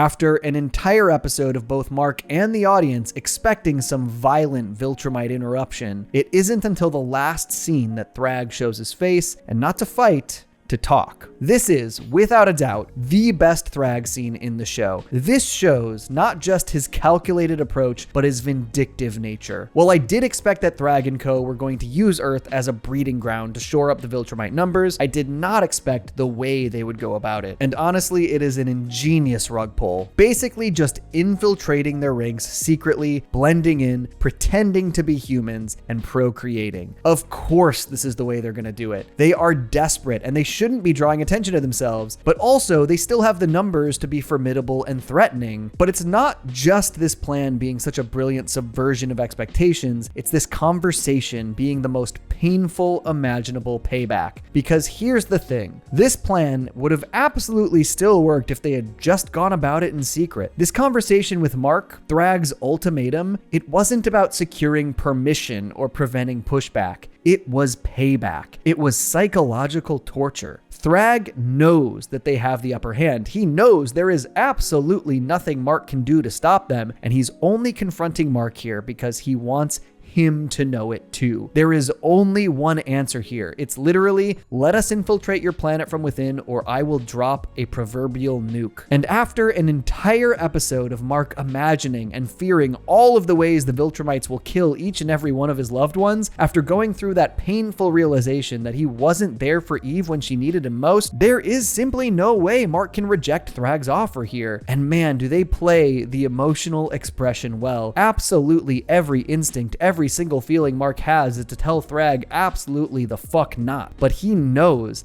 that he can't do that. He knows this is the only move at this point. Thrag presents this as a choice, but it is not a choice. He's just laying his cards on the table, winning the hand, and taking the pot. Full on edge of my seat suspense right here. This genuinely had me losing my mind more than most of the insane action sequences in the series. Just one of the best moments the show has pulled off by far. Truly a magic trick that a simple conversation can put my stomach in my throat like that. Number one on Thrag's greatest hits for sure. And of course, we've also got that revelation in the post-credit scene that Alan is now solely responsible for Scourge 2.0. So that's exciting. The Alan stuff in this episode did feel like it messed with the pacing a little bit. It was hard to take seriously him worrying about his big speech while we thought Earth was being attacked by Viltrumites, but it is a fascinating development. Alan taking on this all-important role and both feeling a little inadequate and like he's being questioned by the rest of the coalition. It for sure makes me worry about exactly how or why he will make the decision to use the Scourge virus. Not to mention the new information that Scourge may not just affect Viltrumites, but could affect humans as well. Finally, putting an end to Viltrum could include genociding humanity as a byproduct, made even more difficult by the fact that the Viltrumites are actively infiltrating and breeding on Earth. Might become a full-on incubation tank for the next generation of Viltrumites. Do they just have to use Scourge? What else can we do? This development really has me more excited than ever for the future of the show. There's just so much suspense built into this premise. There's a ticking clock attached to the fact that the longer the Viltrumites aren't dealt with, the more they can shore up their numbers. And then there's also just like 37 Viltrumite-shaped proximity mines scattered around Earth. Mark's anxiety is rightfully going to be absolutely out of control next season, as is mine. Obviously, it feels like Mark will have to inform Cecil about this, and they're going to have to somehow quietly bolster their defenses, but man, they are spread thin. Basically, Earth has Mark, Eve, Tech Jacket, the Guardians, and Invincible Reaniman. Machine Head's order of mobsters might be mildly helpful. Anything else? I expect at some point Robot and Monster Girl will return, and I anticipate that they may have taken control of some of the Flaxen tech, hopefully including those mechs that were built to fight Nolan. Those could go a long way. Maybe Immortal and Kate could return to help, but damn does it feel pretty hopeless, which I guess at this point is the show's MO. Always making things feel hopeless. And it all kind of points to Scourge 2.0, doesn't it? And it seems like there were already hints that the Scourge will come into play. Back in season 3, when Invincible visited Immortal's future, he hinted that Mark had been sick, which obviously now feels to clearly be a Scourge indicator. Now, I expect that some people just probably didn't love this finale as much as the last few episodes because it really slowed things down after such intense action. But I really thought this was an outstanding move and an outstanding episode. Creative create an overwhelming sense of dread and then deliver on that sense of dread in a subversive way. Not to mention that the show really did just need a moment to breathe after going non-stop for a few episodes. Overall, I thought season 4 was mostly very strong. I obviously have a couple issues or reservations about specific aspects of the narrative and season, but overall, it's delivering outstanding episodes far more often than not. Honestly, episodes 5 through 8 were all pretty outstanding, and often for entirely different reasons than one another. Episode 5 stands as my favorite of the season, one of my favorites of the series, and though this finale wasn't as explosive, I cannot pretend like the Thrag ultimatum wasn't one of the greatest moments in the entire show. I think I may give season 3 the slight edge over 4. Season 4 may have felt more cohesive, but season 3's individual stories were mostly so outstanding also. Even the side quests like Future Immortal and Powerplex were just such poignant and emotional episodes, but I can't pretend like season 4 was a big step down or anything because it was also mostly fantastic. Every season, I'm left beyond excited with what we're going to see the next year, and often without any true idea of what to expect. That's true again here. Hey, if you enjoyed this breakdown and want to see my reaction to the episode, check out my other channel, Johnny2Casual. I've cut down reactions to both episodes 7 and 8 up there now. And if you enjoyed my coverage of the season as a whole, please consider subscribing. I'm obviously going to cover more Invincible in the future, but you might also like my Spider-Man videos, and I'm planning on covering both Spider Noir and Brand New Day later in the year. Please let me know in the comments what you guys thought of not just the finale, but the season as a whole. Did you enjoy it as much as I did? Thanks for sticking with me all season, and stay tuned for more. Peace.